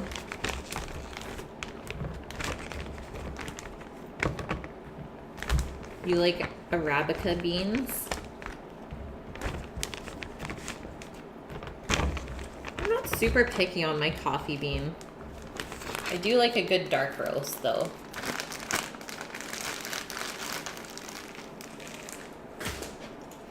So to process peas, they do have a string running down the center here, so I just like to rip the top stem off, pull the string down, and then pull that little piece off the end. And you have a nice, perfect pea that we can cut down further after this is done. So this is called tipping and topping. That's typically what we call it at work. It's like, hey, can you tip and top the peas? Yeah, man. You drink coffee sometimes, Death? Caffeine's considered a drug, yeah. Oh, I fully believe it, Death. Like, if you're like my mom, you can't even function in the morning before you have your coffee, which is crazy to me. Like, some people are so dependent on it. It's like very habitual.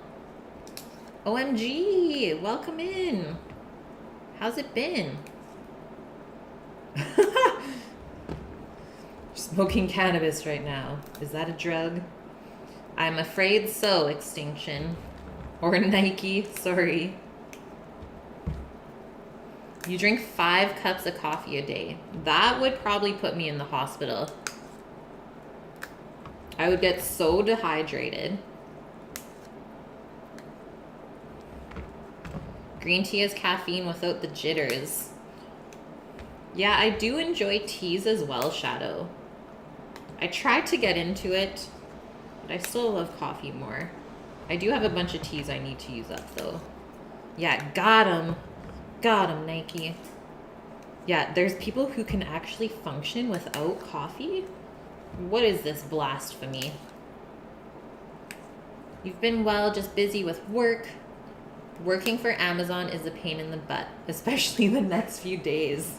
Yeah, I was just saying earlier in the stream, it's like, can't wait to get off the stream so I can go shopping. That's cool that you work for Amazon, though. I've always wondered what it's like.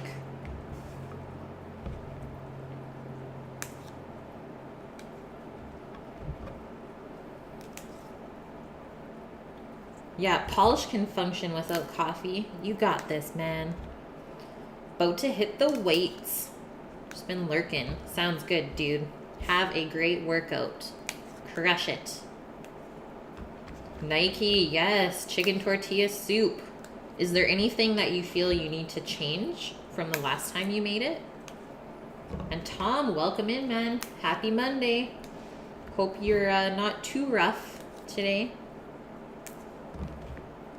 We're surviving. At least we got each other. Steampunk, how are ya? Everyone's just filing in. Must be getting off work time, isn't it?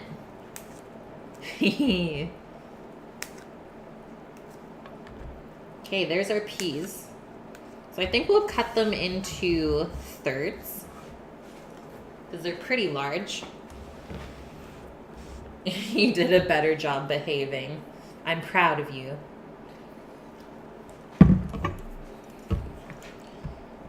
Maybe we'll make it a little bit fancy and cut them kind of on the bias, so on an angle.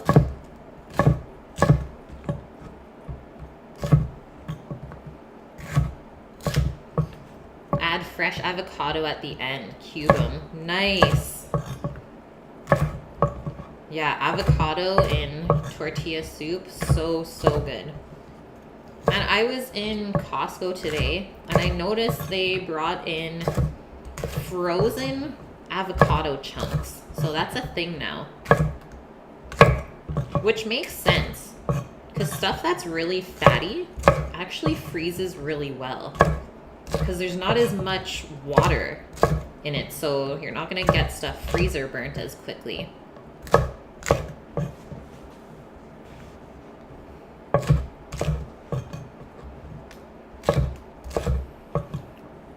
What is this link?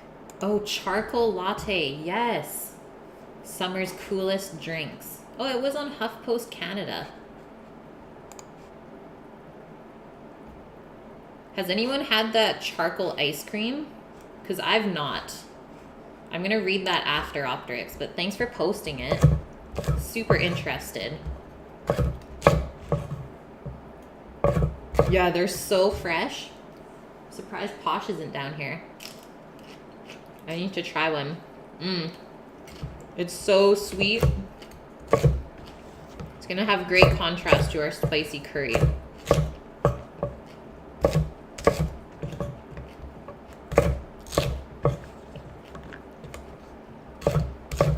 Nike, you like putting the tortilla strips in the bottom, then the avocado, and pour the soup on top. Garnish with a dollop of sour cream. So good. See, I'm more of like a crunchy tortilla person. So I would still garnish it on top, and that way only some of them absorb the broth, and some still stay crunchy.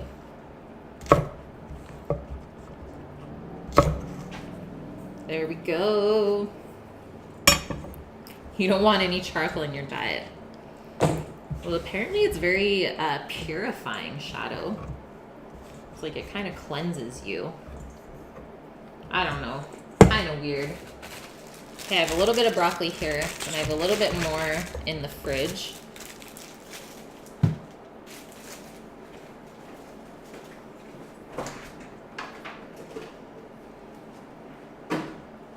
Oh, and our mushrooms. Holy smokes.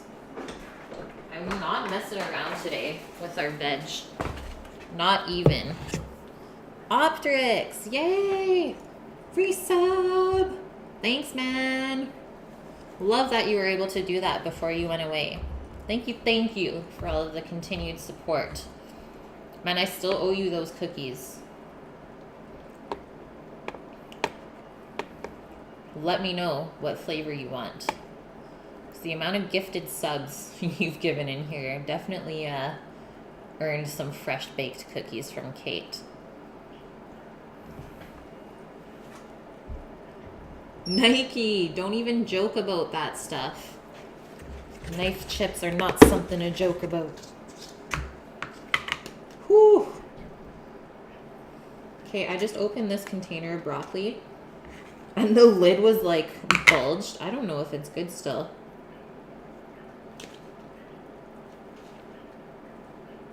It smells very gassy.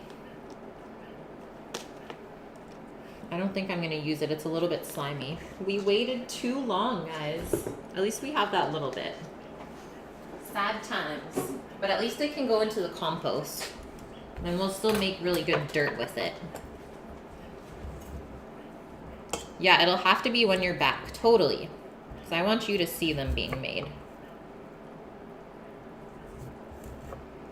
So the broccoli, we're going to keep bite size as well.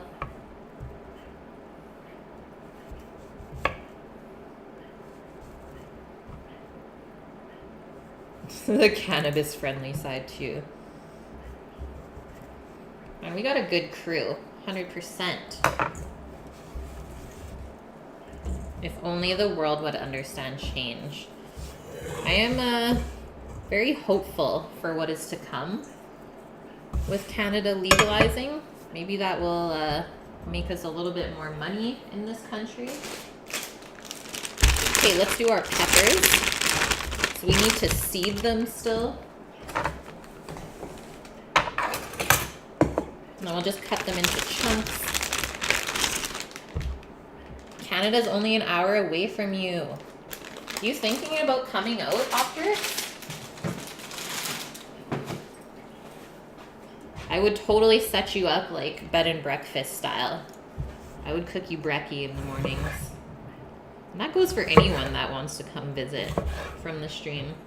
You know I would treat you guys right. Show you around.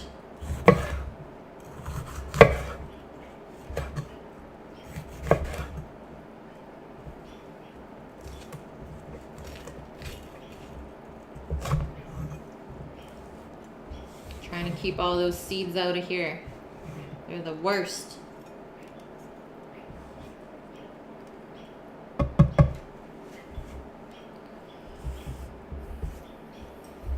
Yeah, very good crew, even though some of us don't partake. Yeah, everyone's welcome.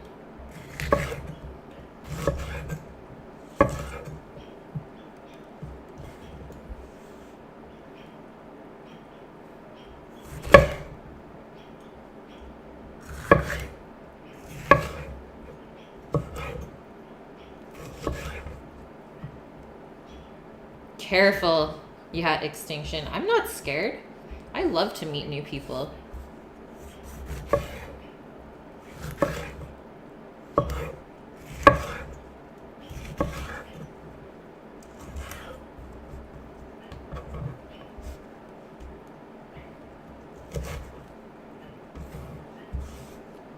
Hey, Bachelor. How are you, man?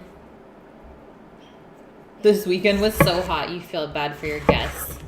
Well, depending on where they are from in France, it gets pretty hot in Europe too in the summertime. That's why typically everyone leaves.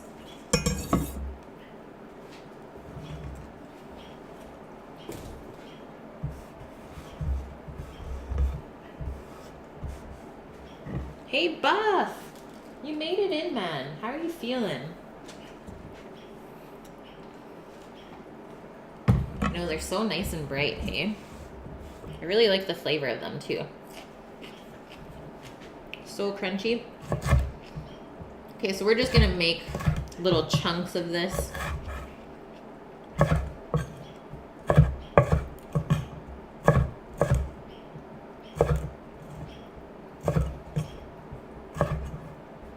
Like a truck hit you. Dude, I feel bad for you. Your leg's just like not healing up at all, hey? At least I'm guessing that's what's going on. That's great, Bachelor. Good to hear. At least it rains today. Oh, that's always a good feeling after it's been so hot.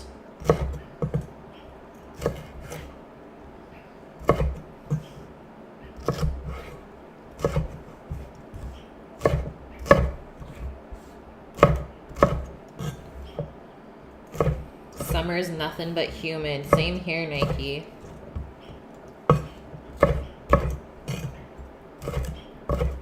Luckily, living by the water keeps us quite a bit cooler, though, than the inland people. Okay. And we'll just cut up. I just got some portobellos here. So I think I'll just cut up 2 of them. And maybe I'll use the other 2 on the burgers on Friday or something like that. We'll find some way to use them up. I haven't gotten portobellos in so long. Thought they would be nice to kind of chunk up though. And the only thing with portobellos, so all these are like an oversized cremini. But since they're oversized, the stem actually gets pretty tough.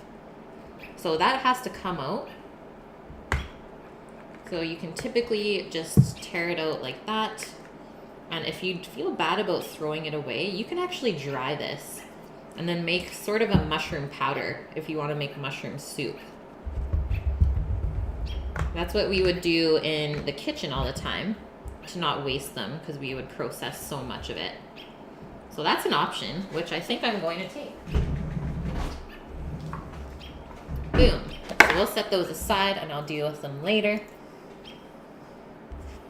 Have I ever did a baked stuffed portobello? I have. Not for my family, though. I have done it at work. We used to stuff them with quinoa. It was like our vegetarian meal. So, so good with like balsamic glaze. So I think something like that for our mushroom chunks will be great.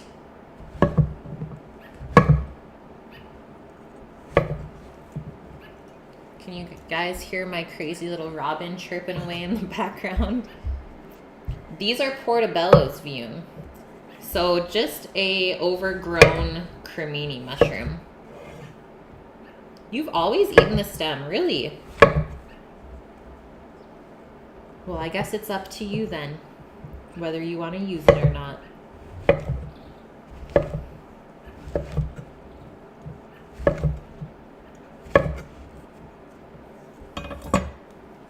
Yeah, it looks quite nice when it's chunked like this.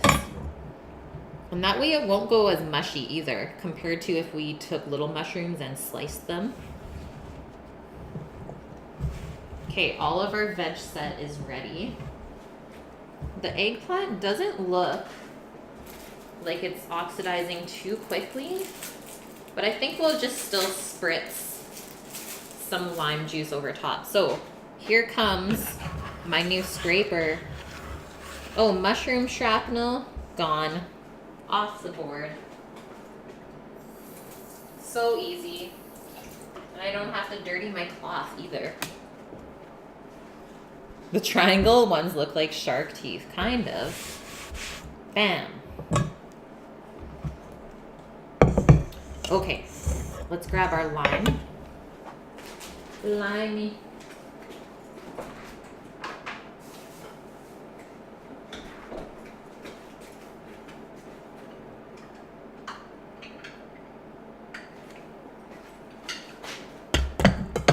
Dough scraper hike. It is a lot of food, but like I said, I'm making extras today. Green curry is a great thing to meal prep and then freeze and reheat whenever you want it. Yeah, the vegetables will shrink. Good point, Optrix. Okay, I think that half a lime will be good. We'll just give this a little toss around.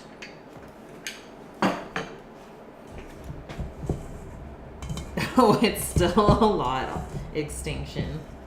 Lots and lots. That's why I'm using the biggest pot possible. Sounds good, Nike. Gots to cook. Priorities, man. So we'll just set those aside. Our stock is looking good. Just got that slow simmer.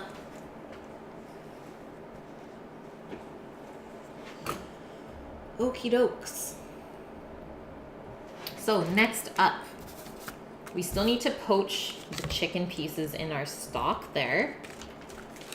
And then we can do our garnish. So chop our basil leaves and our cilantro, which you don't want to do until pretty much right before you serve. Because any delicate herbs like that do tend to kind of brown or bruise if you cut them too early. And then their freshness will kind of go away. So we won't do that until later. And then we still have to prep our cauliflower to roast. So we got to rub it down with this paprika and garlic rub. And then that's it. Steam some rice. So we're doing really good so far.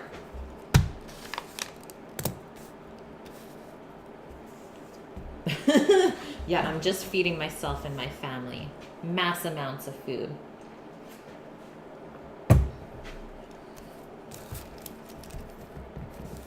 Okay, I'm gonna get the chicken pieces out and we'll just do a little bit at a time.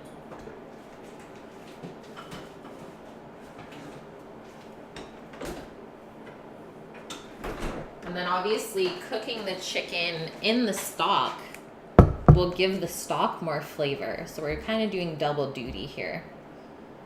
What's the difference between steamed and cooked rice? I don't know, Vune. Are they steamed like the vegetables or the Asian buns? So you can cook rice a bunch of different ways. You can do it in the steamer, which you don't actually do it in a perforated pan. Like you still need to measure out your rice and measure out your water and then just put the whole thing in a steamer and it cooks it that way. Or you can boil the rice in a pot, or you can actually make rice in the oven as well in a kind of covered crock. So I think either way is like kind of steaming and boiling because typically you keep the lid on, right? I don't know if I really like steamed rice better than the boiled. Yeah, rice cooker for the win. Exactly, Beth. Okay, so here's my chicken. And because we're cooking it in the stock first, we don't want to season this. because you don't want to add any salt in your stock. Because as it cooks, it's going to reduce a bit. Oh God. And then, why is Sam like this? And then your stock can get too salty. So we won't season the chicken until afterwards. Yeah, rice pilaf. That is one done in the oven. Yeah, he's back, if you didn't know. If that was any indication. What? I joke. About what? What are you joking about? Oh. Wild. You hear doggo? No, that's just a wild Sammy.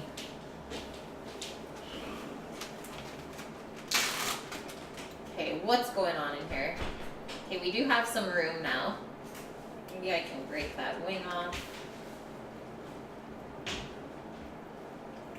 It's actually looking really nice and golden already. So let's do our chicken breast first. Those will probably take around 20-ish minutes. I think I'll do 3. So it looks like we'll probably overflow this pot if we do any more.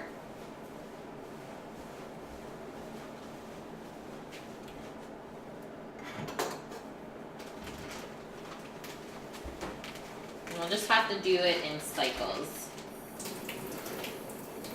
Did you have a good ride? Yeah. Was it busy? No. Nobody? Not really. There's a coffee in the fridge for you if you want. Sounded like scurrying paws on the floor. I think that was just his chain on his bike. Here's our little collie. Betty's had this in the fridge for a couple of weeks, so I thought I would use it up before it died. Beachside. Definitely not locally grown. Actually pretty small, too. I think I'll set a timer for our chicken. Let's do 20 minutes and we'll check it. So what the recipe says here, it says trim the outer cauliflower leaves and then discard the stalk so that the cauliflower can sit flat. Then cut across into the base. And then we have to make our paprika and garlic and thyme rub. And then I do have just a little bit of some dark pieces there, so we'll just trim that off before we cook it. It's just starting to go bad a little bit. So let's flip that over. Just trim around. Take each leaf off.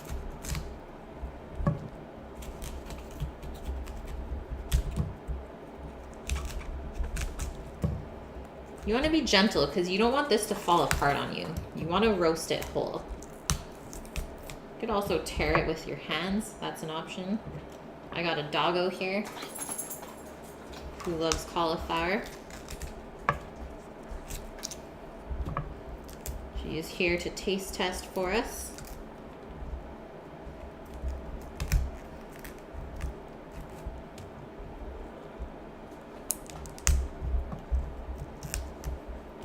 Okay, so like it said, just trim this stem part off so it can sit flat. I'm going to use my bigger knife for this. And we're just gonna hold it on its side.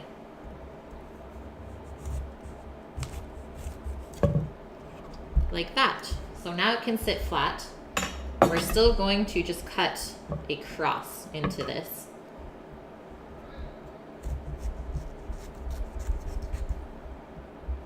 And that's just gonna help it cook even. Because that way the heat can permeate all the way through the stem there. Got a wild doggo. You guys ready? Oh my god. Savage. Okay, get down. This stem, though, really good for doggos. It's so crunchy.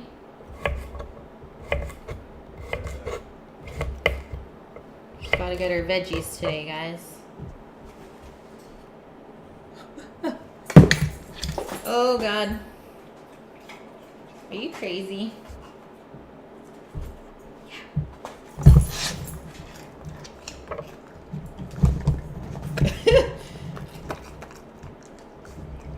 Wait.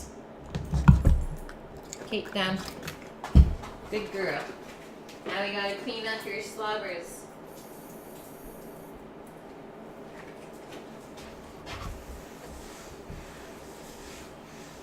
She's a monster. A monster, I tell you. Okay, let's clear off our board. We need some more garlic. Very garlicky today.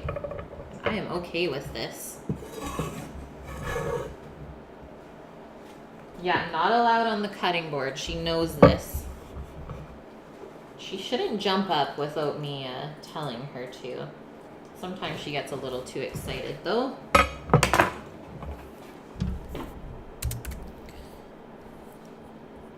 Okay, so 4 cloves of garlic. I think we're only going to do like 3.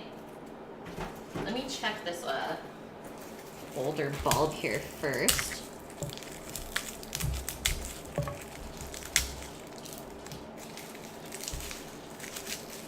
Yeah, I think those ones are good.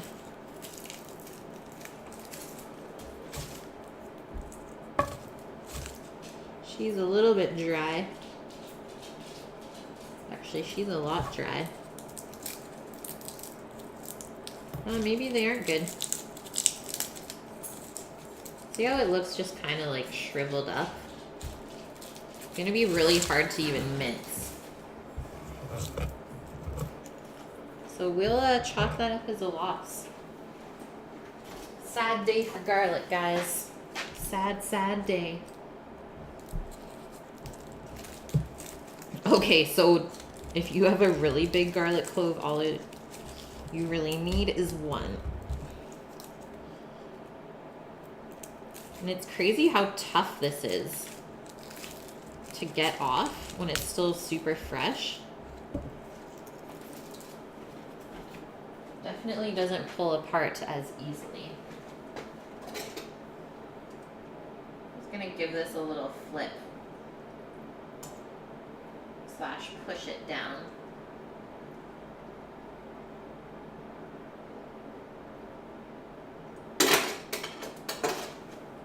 Some even cooking. This thing is huge.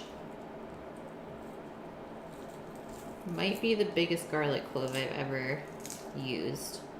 I don't even know if that's gonna fit in the press. Split it in half to begin with. Maybe even quarters. Holy smokes. I think we'll just mince it into this because we have to mix it with some paprika and I believe some oil. Paprika, thyme, and then olive oil.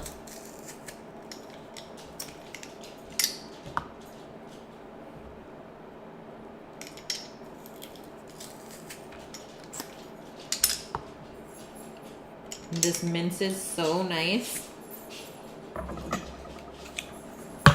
So juicy.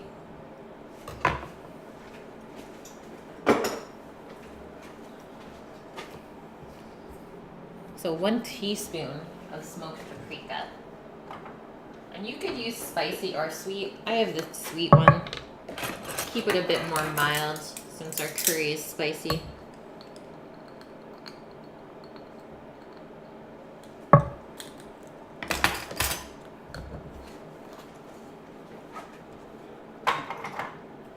Your smoked paprikas are of Spanish origin.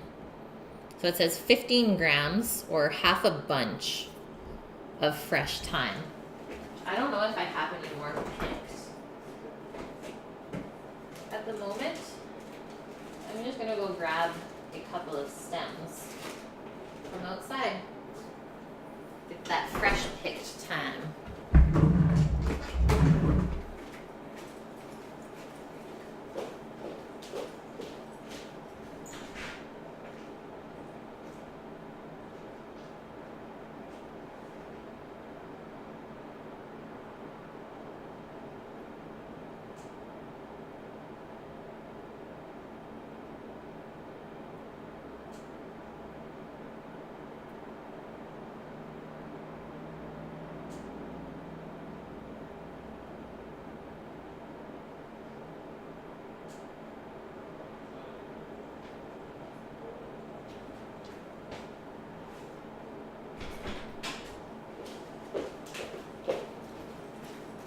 I think we're probably good with that, hey?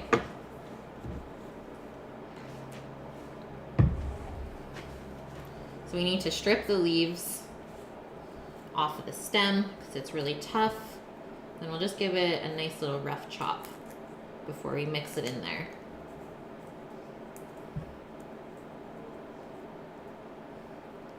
And this rub is probably really good on meats as well. Whether it's like pork, beef, or chicken, I could see this being really flavorful.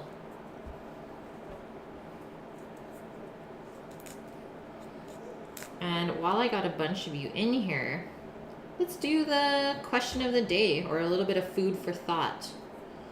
So what is everyone's kind of go-to to eat when it's really hot out? Because I know when it's really hot out for me, I don't really like to eat heavy foods. Like I find my appetite changes a lot when it's hot out. I don't want to eat as much as I typically would on a cooler day. So like for me, I know it sounds weird, but like curries and soups are one of my go-tos. Or just like a lot of vegetable focused food.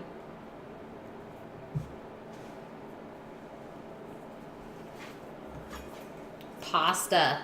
You like pasta when it's hot out, Optrix? Wesley, I am meat. Extinction, there you go, yeah, ice cream. It's a necessity. He just eats ice cream all day. I'm sorry, it's too hot, I can't eat anything else.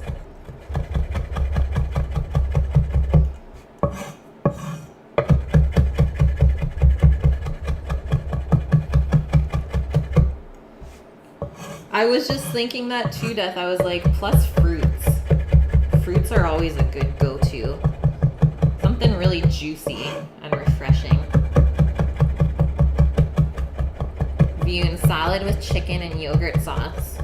Or tomato salad or cucumber salad. Yes. I like it. That's what I would choose as well.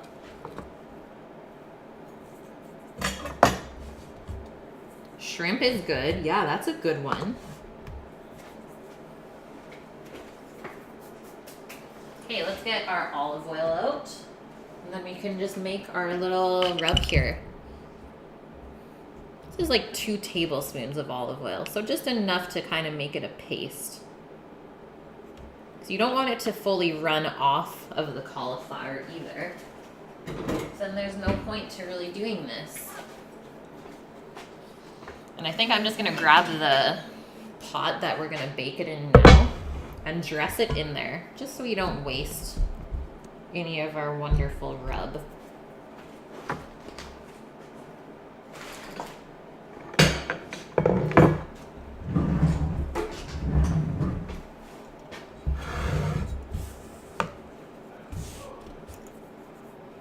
Now you're thinking about Forrest Gump, yeah. Grilled shrimp, fried shrimp, shrimp cocktail. Just keep going.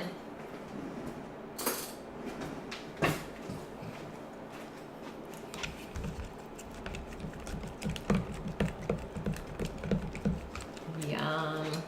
Look at that. That looks good to me. Lemonade, yeah, or iced anything. My iced coffee was pretty refreshing.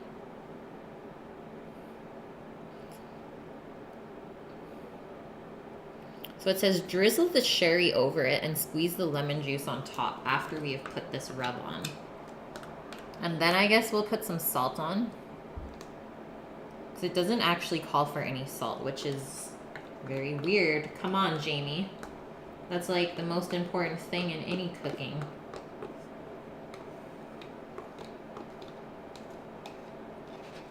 And the good way to do this is just to get your big lump of the paste on top. And I think I'm just going to use my hands to kind of spread it all over. Yeah, Mama always made the best shrimp. Look what you guys started.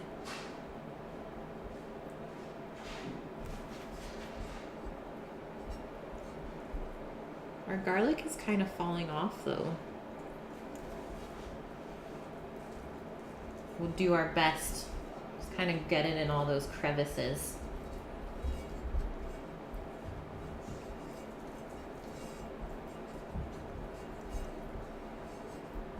That way it'll like roast up as this cooks. It smells really good too. This is the first time I've ever done this.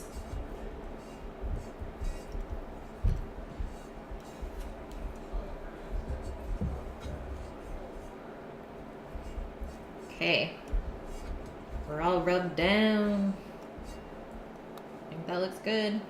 Oh, I got a little bit extra paste here on my hand. There we go. Mmm. Yum.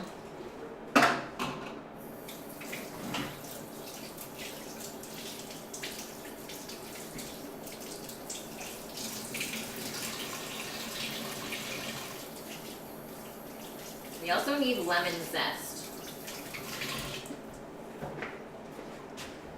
But that's not going to go on until after. Pretty much when we finish it, we'll hit it with that fresh lemon zest, brighten it all up after it's roasted. So I'll go grab that quickly right now. That way it's done. And I do have the canned tomatoes here. And then we just need some vinegar of sorts, but I don't think that vinegar is needed. I think I'm just gonna do the lemon juice. And then I think maybe we'll chop the parsley and mix it with that lemon zest to garnish with. Brains! That's kind of what it looks like, Avian. Brains!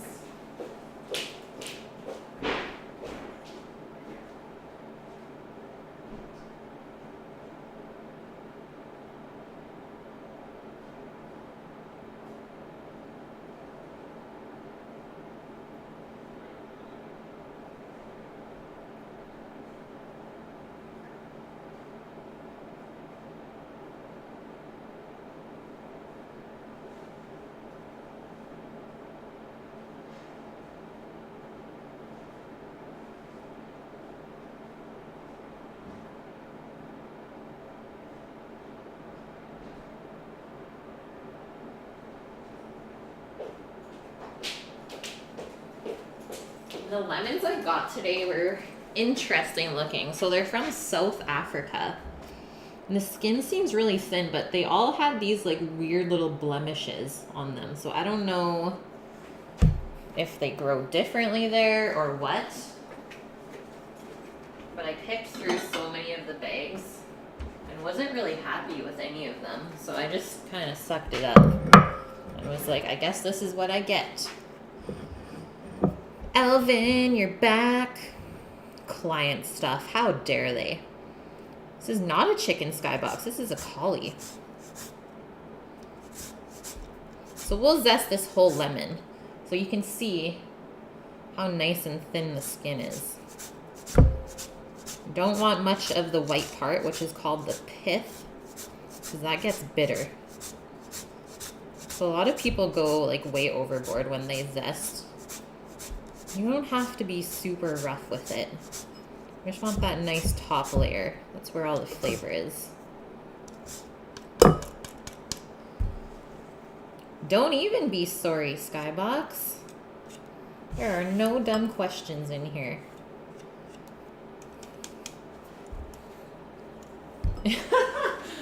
lemons appear to be limping.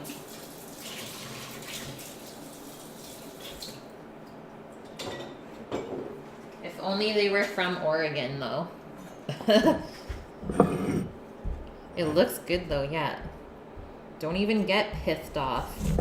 I'm just gonna speak with a lisp. Okay, let's load up our juicer. Definitely a juicy lemon, though. Pretty happy so far. And now let's just put the juice over it slowly so it doesn't make all of our rub run off.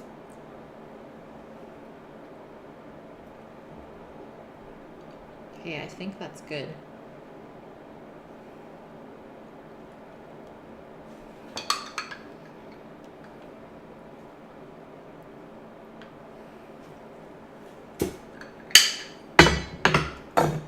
And that is it.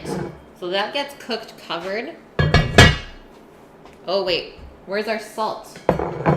Dang you, recipe. So it gets cooked covered. What, an hour and 20 minutes? I don't think so. What is this thing? 350 Fahrenheit? I'll probably go like 375.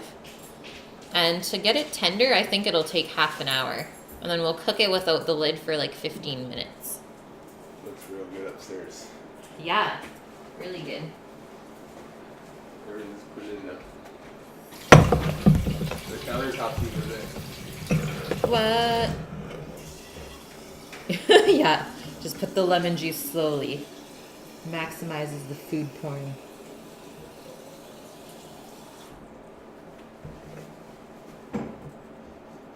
You don't have to go overboard with the salt. You can always add salt afterwards. It might be just a touch of pepper.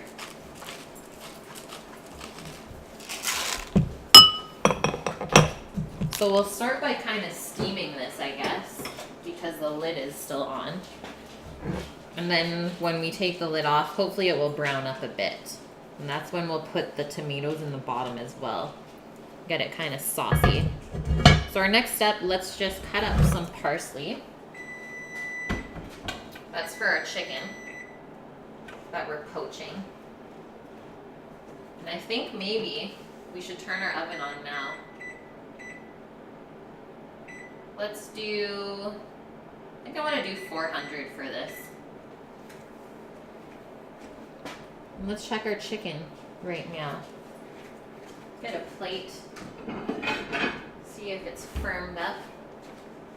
And even if it's not fully cooked, that's still better than getting it dry. So it feels good.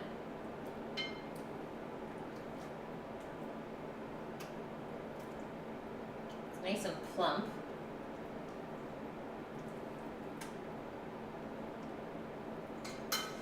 But look how like weird and gross that looks, right? Like that's not very appetizing. But just by feeling it, it's perfectly firm. So they're definitely cooked through. And now we can do our next set of chicken.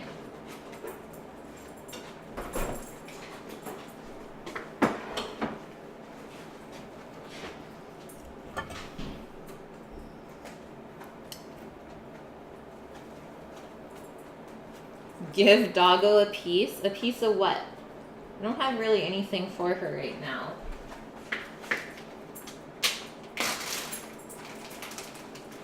So this is, okay, another chicken breast. Oh, and another one. Holy smokes. Okay, so we have more breasts than legs then. Mixed bag. Holy shit. This is a lot of chicken. Don't worry though, guys. She ain't going to waste. So, another 20 minutes. Let's do that. It seemed to be perfect. And then we can do the last round with just 2 chicken legs left. All of the chicken. You can see the color of the stock is changing. It's so golden now. And that's due to the chicken fat. It's actually very yellow as it renders out.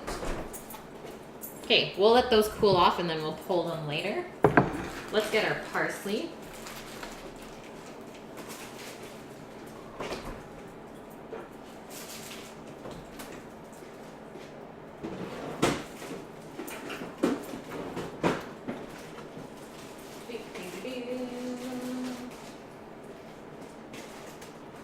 Oh, do we still have parsley? Maybe we don't. I think we might have used it all.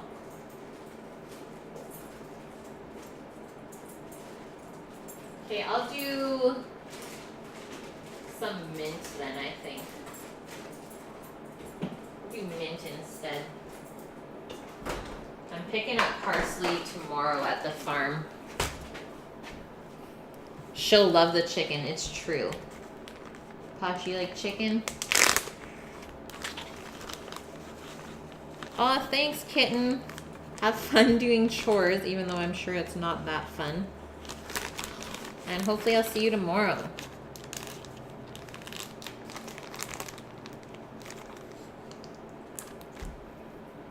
You know, it would be crazy if there was a third camera in the corner of the ceiling capturing the whole kitchen.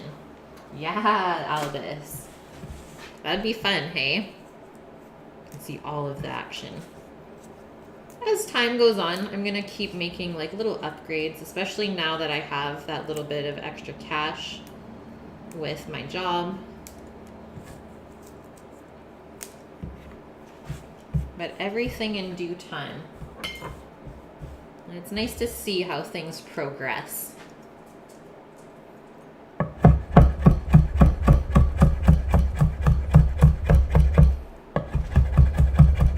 We're gonna chop this up pretty fine.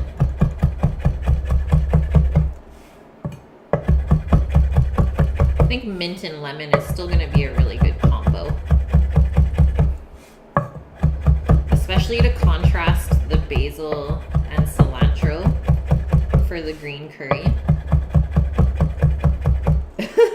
Extinction. I did chores once. Never again.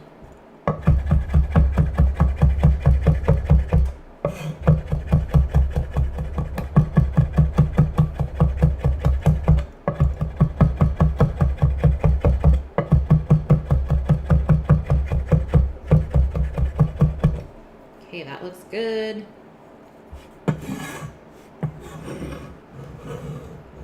You love snails and butter and goat's cheese. That's an interesting mix. I've never thought of goat cheese with escargot. Okay, there we go. That can just sit out. It's not going to change too much in color.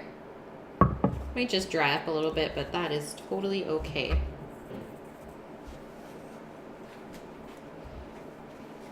So we'll put that aside as well.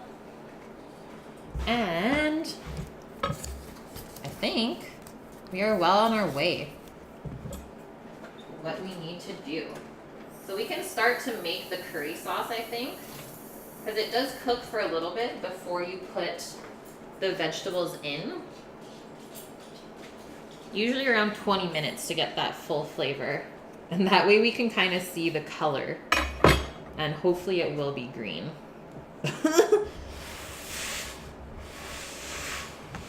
And if not, then we'll just call it a jungle curry, which is an actual curry in Thailand still. It's more of like a mixed curry. Whatever you can find in the jungle.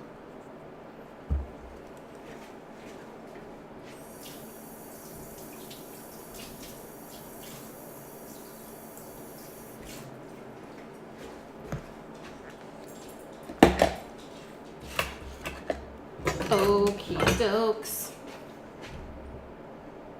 So we can open up our coconut milks. We can open up our can of tomatoes. Get those things ready. You used to work at a French restaurant? I did not know that, Octrix. That's how they prepared it, sort of like mussels. That sounds so good.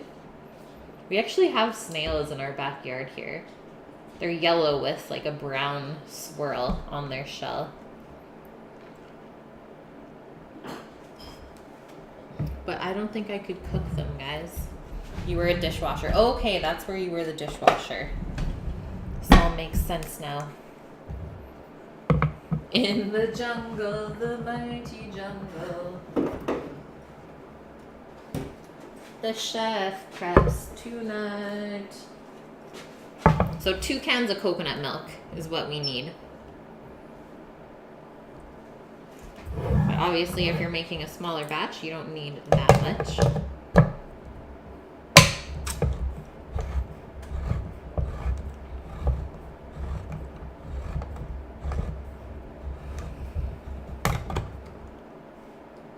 Yum. That's the good stuff. That coconut cream.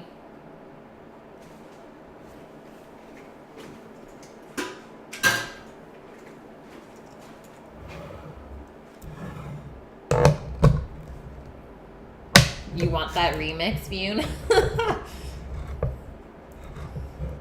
It's too good. Yeah, 2 cans of coconut milk. That was a good one. Very original.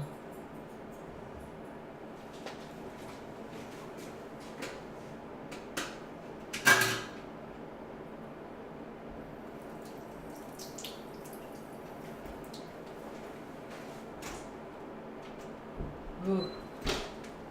We got some smoke happening in our oven here. And I don't know why. Do I ever use a crock pot? Like a slow cooker? I do have one. I don't use it too often though. Probably just because I plan ahead a lot, so I don't find myself like having to resort to that. And since you can't really control the heat on it, I don't find it the best.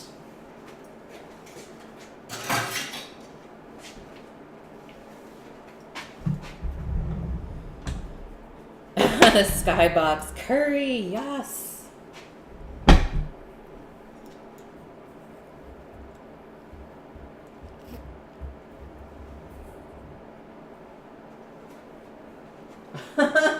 Yeah, our puns.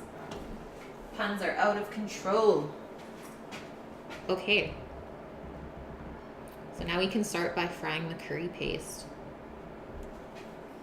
Sounds good, Nike. Have a good one, dude, and enjoy your dinner. Thanks for being here.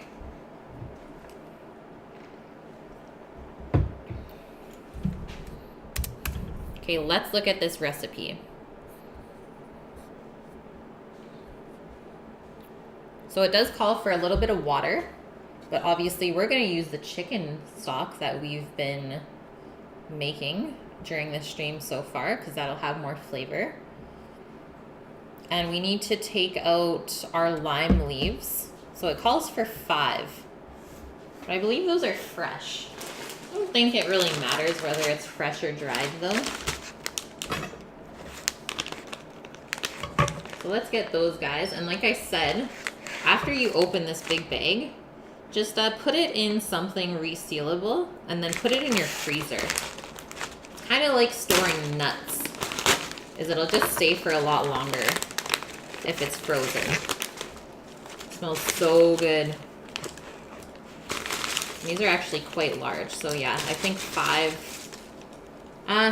Actually, that recipe was for like 2 servings. Let's just do a handful of lime leaves. Like so. And then we still need some fish sauce and some sugar.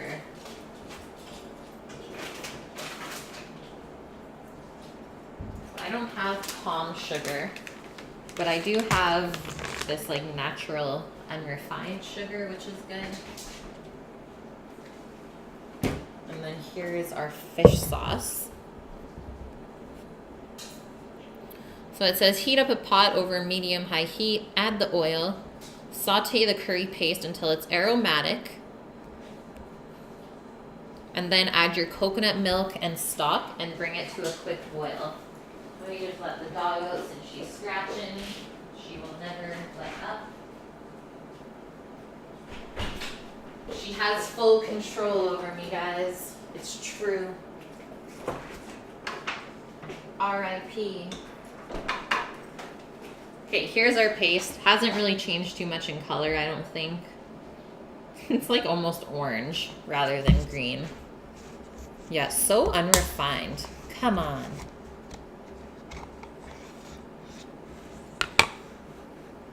You have a huge container of fish sauce. You'll probably have that bottle until the day you die. Yeah. It stays forever though. Like it's just fermented. Okay, so I would recommend for oil, like I said, use the coconut cream if you can. Or if you don't have that, coconut oil to complement the flavor. Or peanut oil. I don't think olive oil would be the best option though to fry the curry paste in.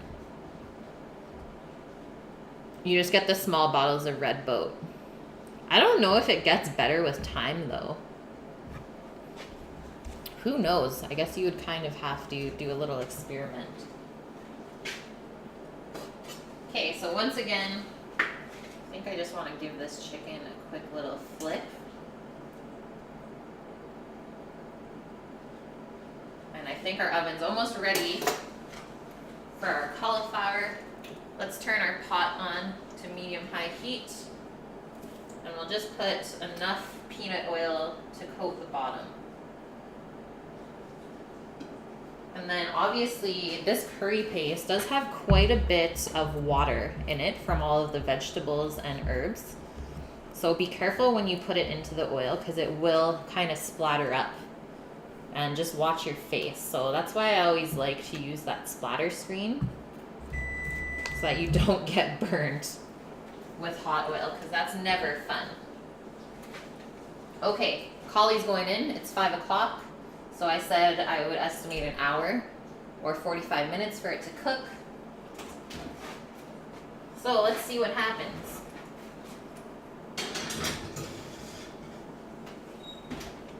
I think I'll just set the half-an-hour timer on my phone since I'm using the oven timer for the chicken. Using 2 timers at once? What is going on? I'm just laughing because we have, in the kitchen at work, we have 6 timers that we can use. 6. So you can see how utilized timers are in a kitchen. That way you never forget about anything. Nothing gets ruined. Use vegetable oil because it's easy. Yeah, exactly. Just use something with a high smoke point, is what I would say. And then I'm going to use my curry spoon so that we don't ruin our wooden spoon. And how are we doing for lighting? We're still doing pretty good, hey? And as far as the curry paste goes, probably going to do like a good 5 heaping spoonfuls of it. Actually, maybe we'll start with 4 because I know it is pretty spicy. So I don't want to burn our faces off.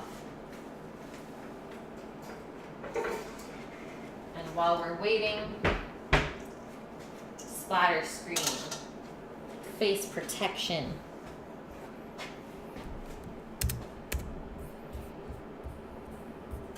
And I guess we can measure out 2 cups of rice, put them into that smaller pot, and then that's pretty much ready to go. We'll toast up the kernels a little bit, pour in our water, and just boil it until it's nice and fluffy. Man, nothing food related is really off topic in here. I'm sure you guys are realizing that. A good oil for seasoning cast iron. Once again, I like to use a vegetable oil, typically canola, and I actually find that like the pan sprays work really well. Just checking my pot there, it's getting hot. So this is what I've been using, just like a canola oil cooking spray.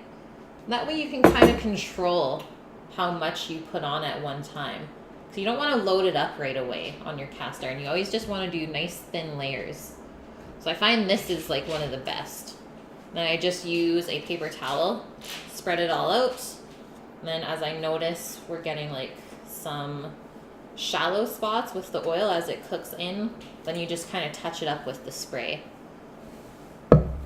I've never used linseed, but if you heard that's good, I'm sure that's true.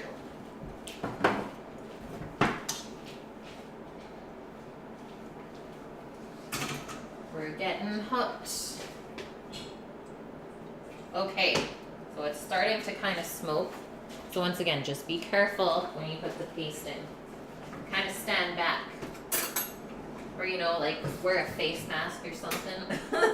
I don't know. Yay!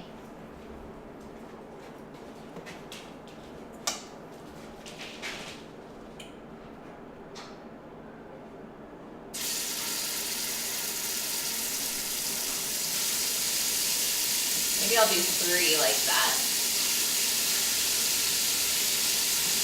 Give it a little stir. Gonna turn the heat down a pinch. And holy, that smells good, guys.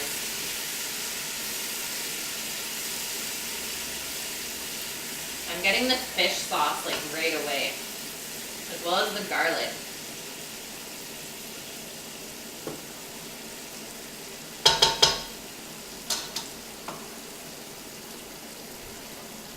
All of the good smells.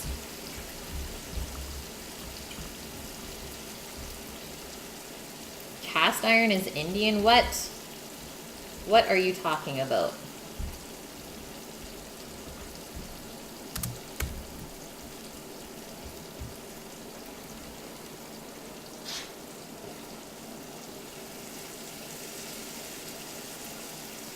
It's pretty cool how this doesn't really burn as it cooks. This kind of intensifies in flavor.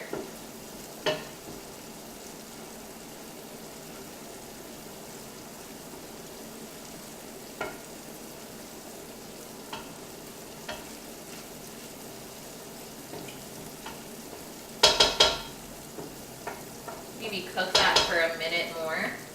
I kind of just cook it until the oil starts to separate out. And then we'll pour our coconut milk in. And our lime leaves will go in. A little bit of our chicken broth, and we'll put in the fish sauce and the sugar right away. And then we'll just make our really nice broth base to cook our veggies in. Since the chicken is already cooked, we just need to heat it up. Cast iron.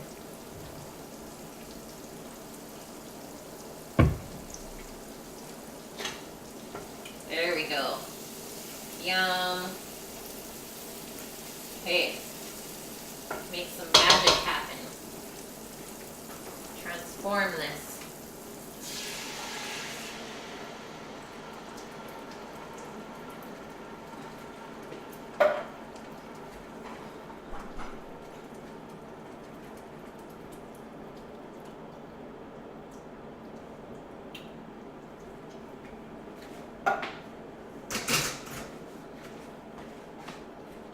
Give it a little stir. Yeah, it's definitely not green.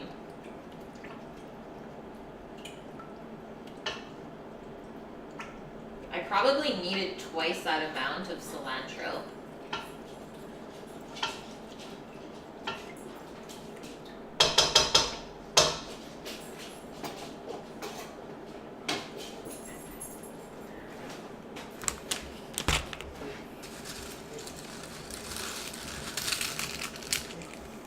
It's the chilies, 100%, Optrix.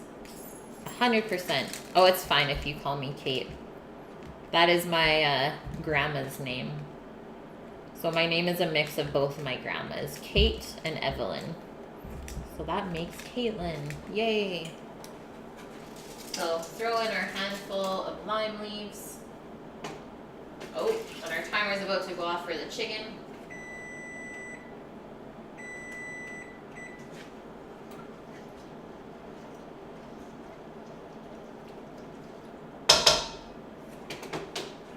So those should be good to come out.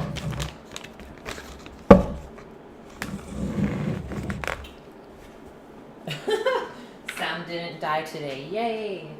You didn't die.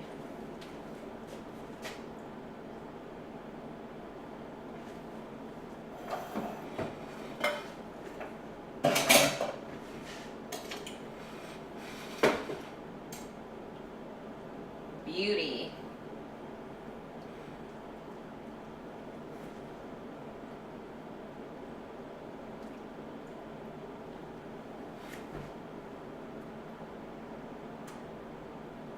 Now we just have 2 chicken legs to cook.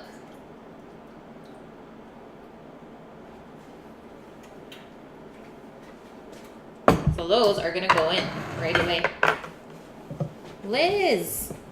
You came back in time for name knowledge. Yeah. Yeah, Optrix, you didn't die yet. I always say that, and people are just like, you're savage. I'm like, well, it's true. We're all slowly dying. The floral scent. That's a wishful element. What? He smells like Old Spice.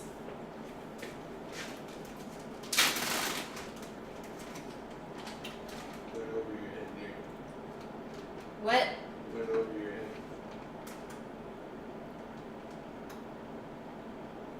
There we go. So we'll set another 20 minutes. We should be good.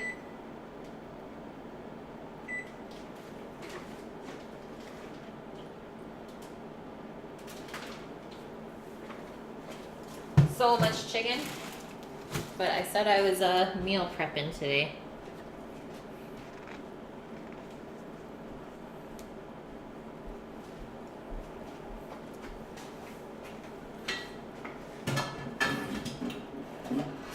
Okay, so let's move back to our curry sauce. So we need some fish sauce in there. It says 1 tablespoon, which is probably enough. So the same amount that went into our paste batch is going into our sauce now.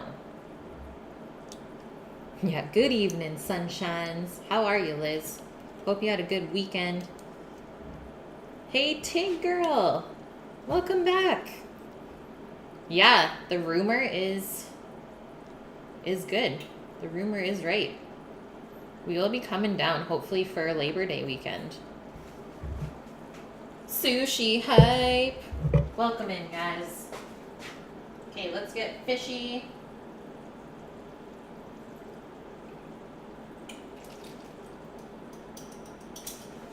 And we can put some chicken broth in as well. Same amount of sugar as fish sauce, so 1 tablespoon. Just gonna do a handful, aka 1 tablespoon.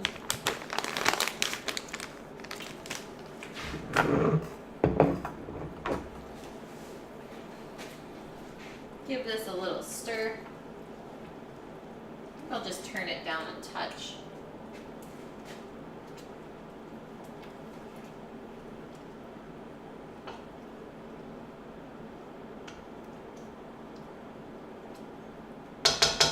Still has that little bit of green hue, so I'm feeling good about this. Like, I have seen a green curry paste that is similar to this color, so I don't feel as bad. Hopefully it would have cooled down by then. Yeah, we've been feeling the heat for like the past week. And it's supposed to be for the rest of this week as well. No rain, no clouds. Just like good mid-20s Celsius. Which feels hotter because it's just so humid. But it's nice. I love summertime, so I am so good with it. Okay, let's do a couple of ladles of our stock, because how are we going to cook all those veggies if we don't have enough sauce? That's what you guys have to think about.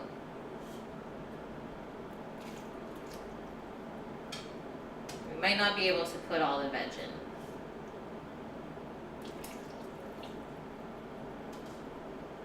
And with that being said, I might just have to add another spoonful of the curry paste. Just because we have to thin it out a little bit.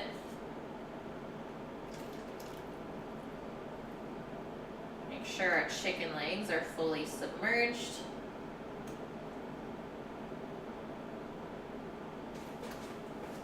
I'm just gonna give this a stir and give it a taste. See where we're at.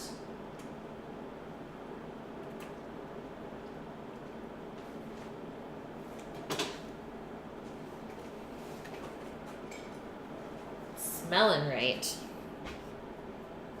Gotta go prep lunch for work tomorrow. Bye, Extinction. Have a good one.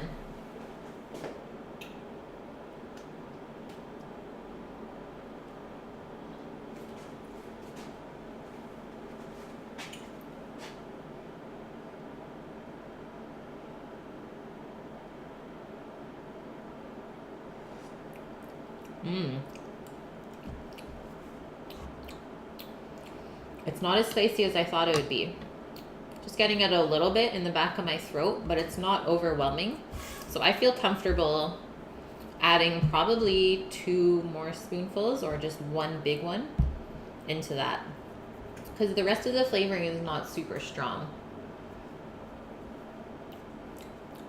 I might add in a little bit of extra lemongrass.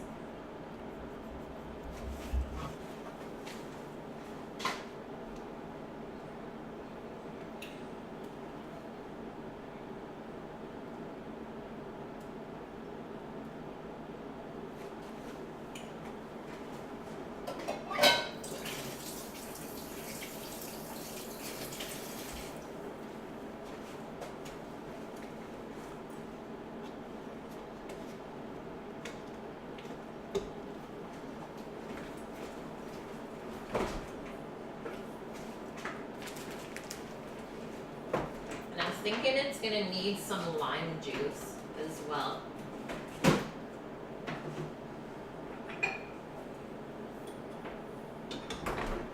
I think that recipe definitely needs some tweaking to make it proper. What's the curry base? Okay, are you ready? I will be typing it up though, Tig Girl, after the stream. I just didn't have time today. So chilies, shallots, garlic, ginger, lemongrass, lime zest, coriander, cumin, fish sauce, peppercorn, oil, and salt. All of those things.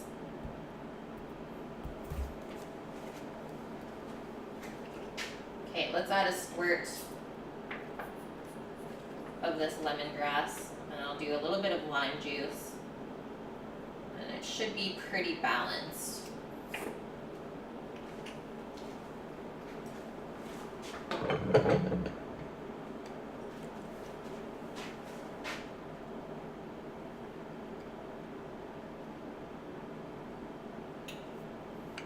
You start a new job on Saturday. Nice.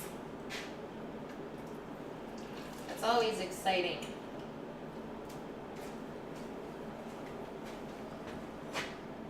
Fish sauce. Does smell a little bit fishy. Not overly fishy. Oh no, Vune. It's not your day.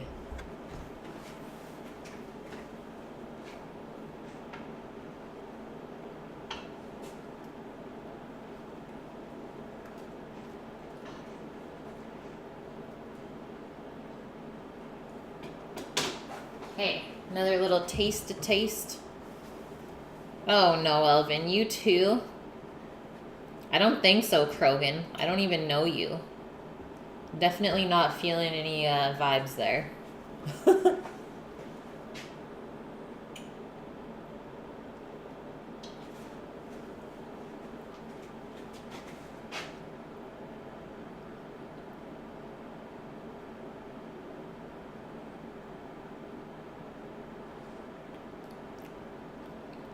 We're getting there.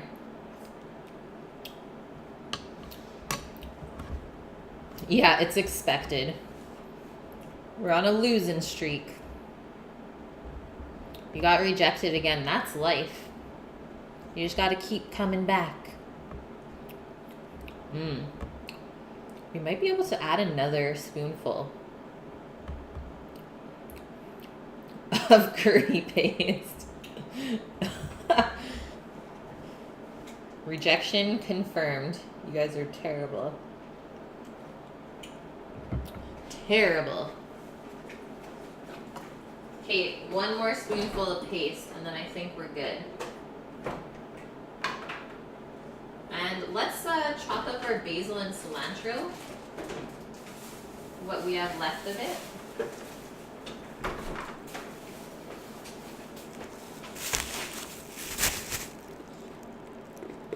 Are you though? No, you're not.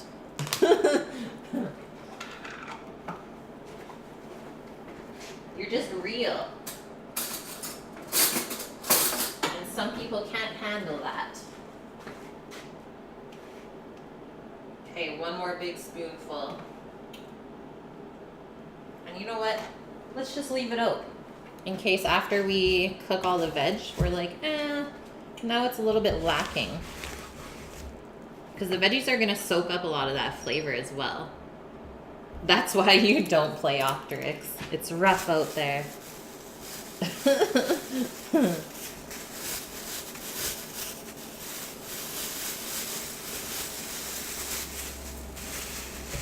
Okay, so our little bit of cilantro. Since we use most of it in our paste.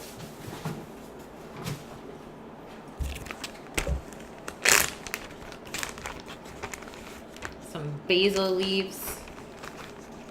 Probably 4 large ones is enough.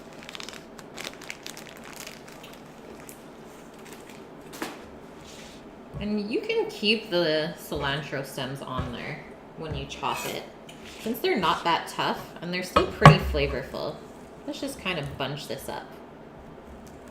Pub night, let's do it. Let's go, guys. Getting saucy.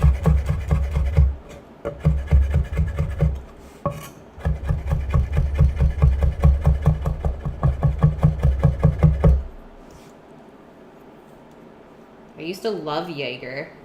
I think I still do. That's an alcohol I've never really gotten sick on. Sad to say.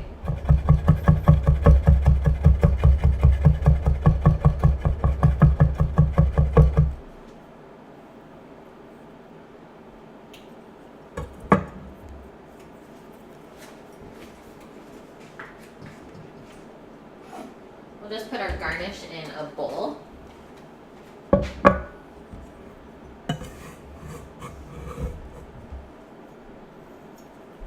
Krogan, you think you can just come in here and demand dinner?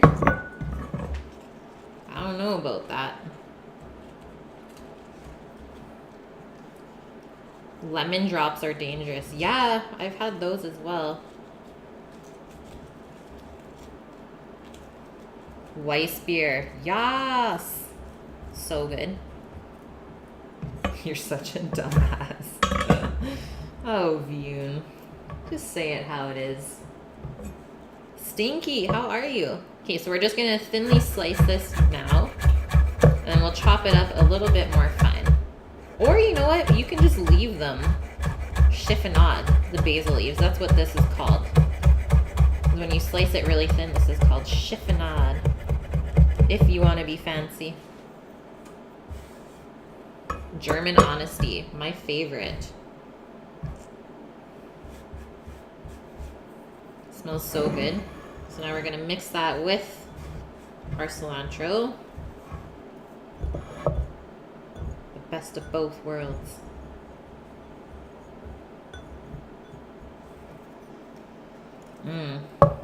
So fresh. Jaeger, yeah, it has to be ice cold. I'm with you on that one.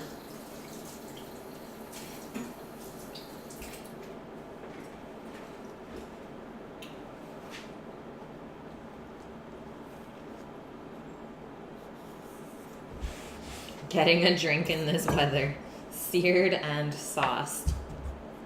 Yeah, just getting cooked. That's pretty much it. Okay, I think we're gonna move on to our chicken, but first, let's just prep our rice in the pot here, because it is coming up on 5:30, and the rice will typically take 20-ish minutes. I'm gonna do 2 cups, so we'll need 4 cups of water. You could use the chicken broth as well if you wanted a little bit of extra flavor.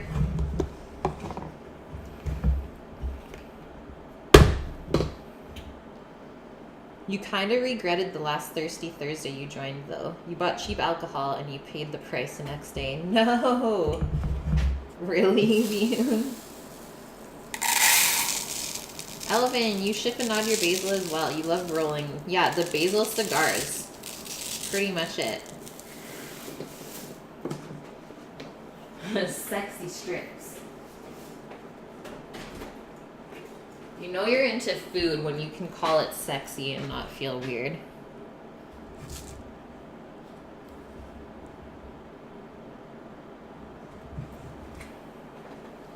Okay, into our pot, and we might as well turn it on. Medium heat. And we'll start to toast those kernels. Just use a wooden spoon to stir. That way it's not super noisy. And this typically takes a good couple of minutes. We can get our first 2 cups of liquid ready though.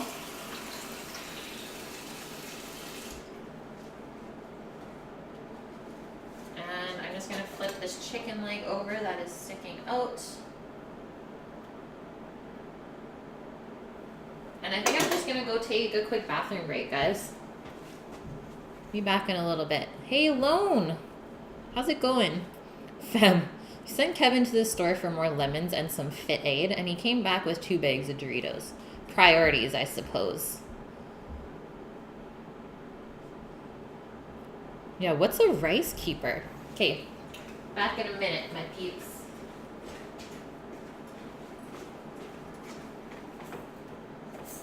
Let us pray that this rice won't burn. I'll just turn it down a little bit.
Okay, we are back. Give that a little stir. We're good. Turn it back up. What's going on in our curry pot here? It's cooking out nicely. Nothing's sticking. Looking good. How's our lighting, guys? We need a light on this sitch now, hey? Lone, it feels good to not be timed out. The thing I used to store the rice, that's called a rice keeper.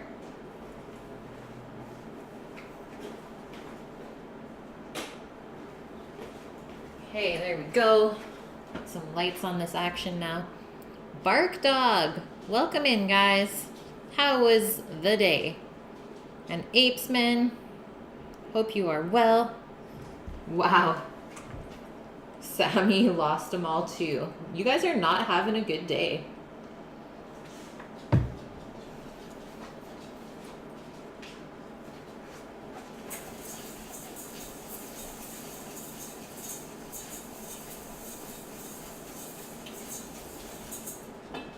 So I think instead of pulling this, I might just slice it up. Just remove the skin here, which we can actually put back into our stock. And that will flavor it as it cooks overnight. And just slice this up nicely and then pour the hot broth over top. Not going to use the chicken legs tonight, but it's nice to have them at least cooked off. Red lentil dal, yum. Tempting to grab another bowl, always. Fem, you just found out something disturbing. Oh God. Shroud, biggest streamer on Twitch, has over 30,000 subs. Oh, Ninja had 200. Yeah, 230 subscribers 1 month. 1,000. Or sorry, yeah, 230,000. Insanity. I don't know how those guys get that many subs. Gotta keep stirring our rice, don't forget about it. And as it toasts, the kernels will turn more of a white color.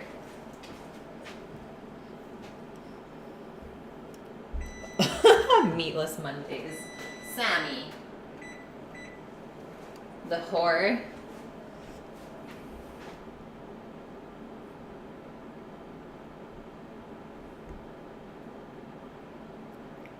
Christelia, thanks for the follow. Welcome in. Yeah, Drake streamed with Ninja a couple times. Got some juices here, but that was the timer for our chicken. And that's the legs that are supposed to come out. I don't know if they're quite done yet, so we'll see that little bit of blood coming out. Let's maybe leave them 5 more minutes. And they're taking longer to cook than the breast because there's a bone in there. So you got to keep that in mind. But I think it's safe to do an extra 5 and then take them out. And that was our timer for the cauliflower as well. So everything's really coming together.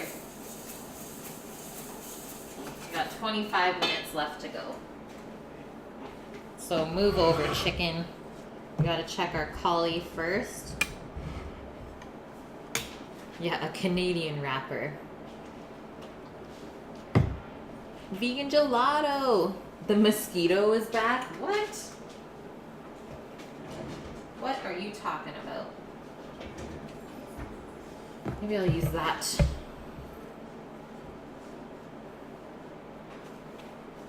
You prefer medium well chicken? Yeah, same with me, Lone. Definitely don't like it completely well done.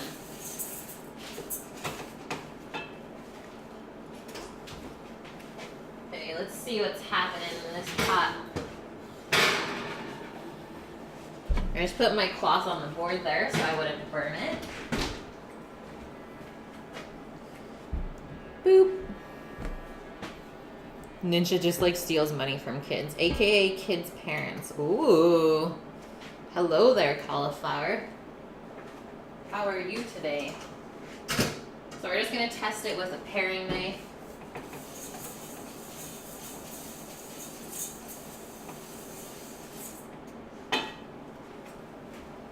It should be tender. And we're gonna finish it uncovered. Oh yeah, she's good. Obviously the stem on the very inside is still a little bit tough, but most people don't really eat that part anyways. I personally like to eat that part. This is where we just pour our tomatoes around the cauliflower. You don't want to pour it on top because that might take off all that beautiful rub. Ancho peppers are normally black, right? When they're dried? Is that what you're referring to? Or at least try not to pour the tomato on the cauliflower. I got chunked tomatoes.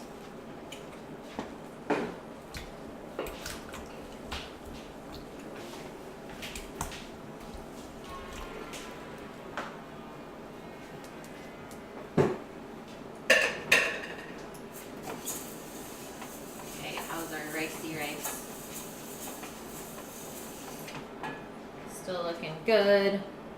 I'll just give this a shake to kind of even things out. Okay, so like I said, cook this uncovered so the tomato kind of reduces a little bit. And I think we'll be good to go in around 20-ish minutes. Hopefully we get a little bit of browning action as well.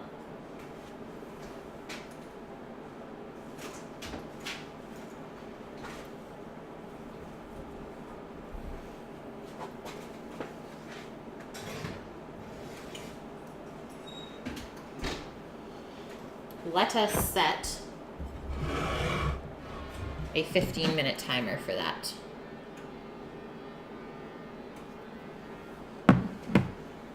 More like maroon color, yes.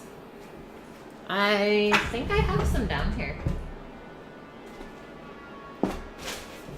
And ancho and guajillo. So that's typically the color of the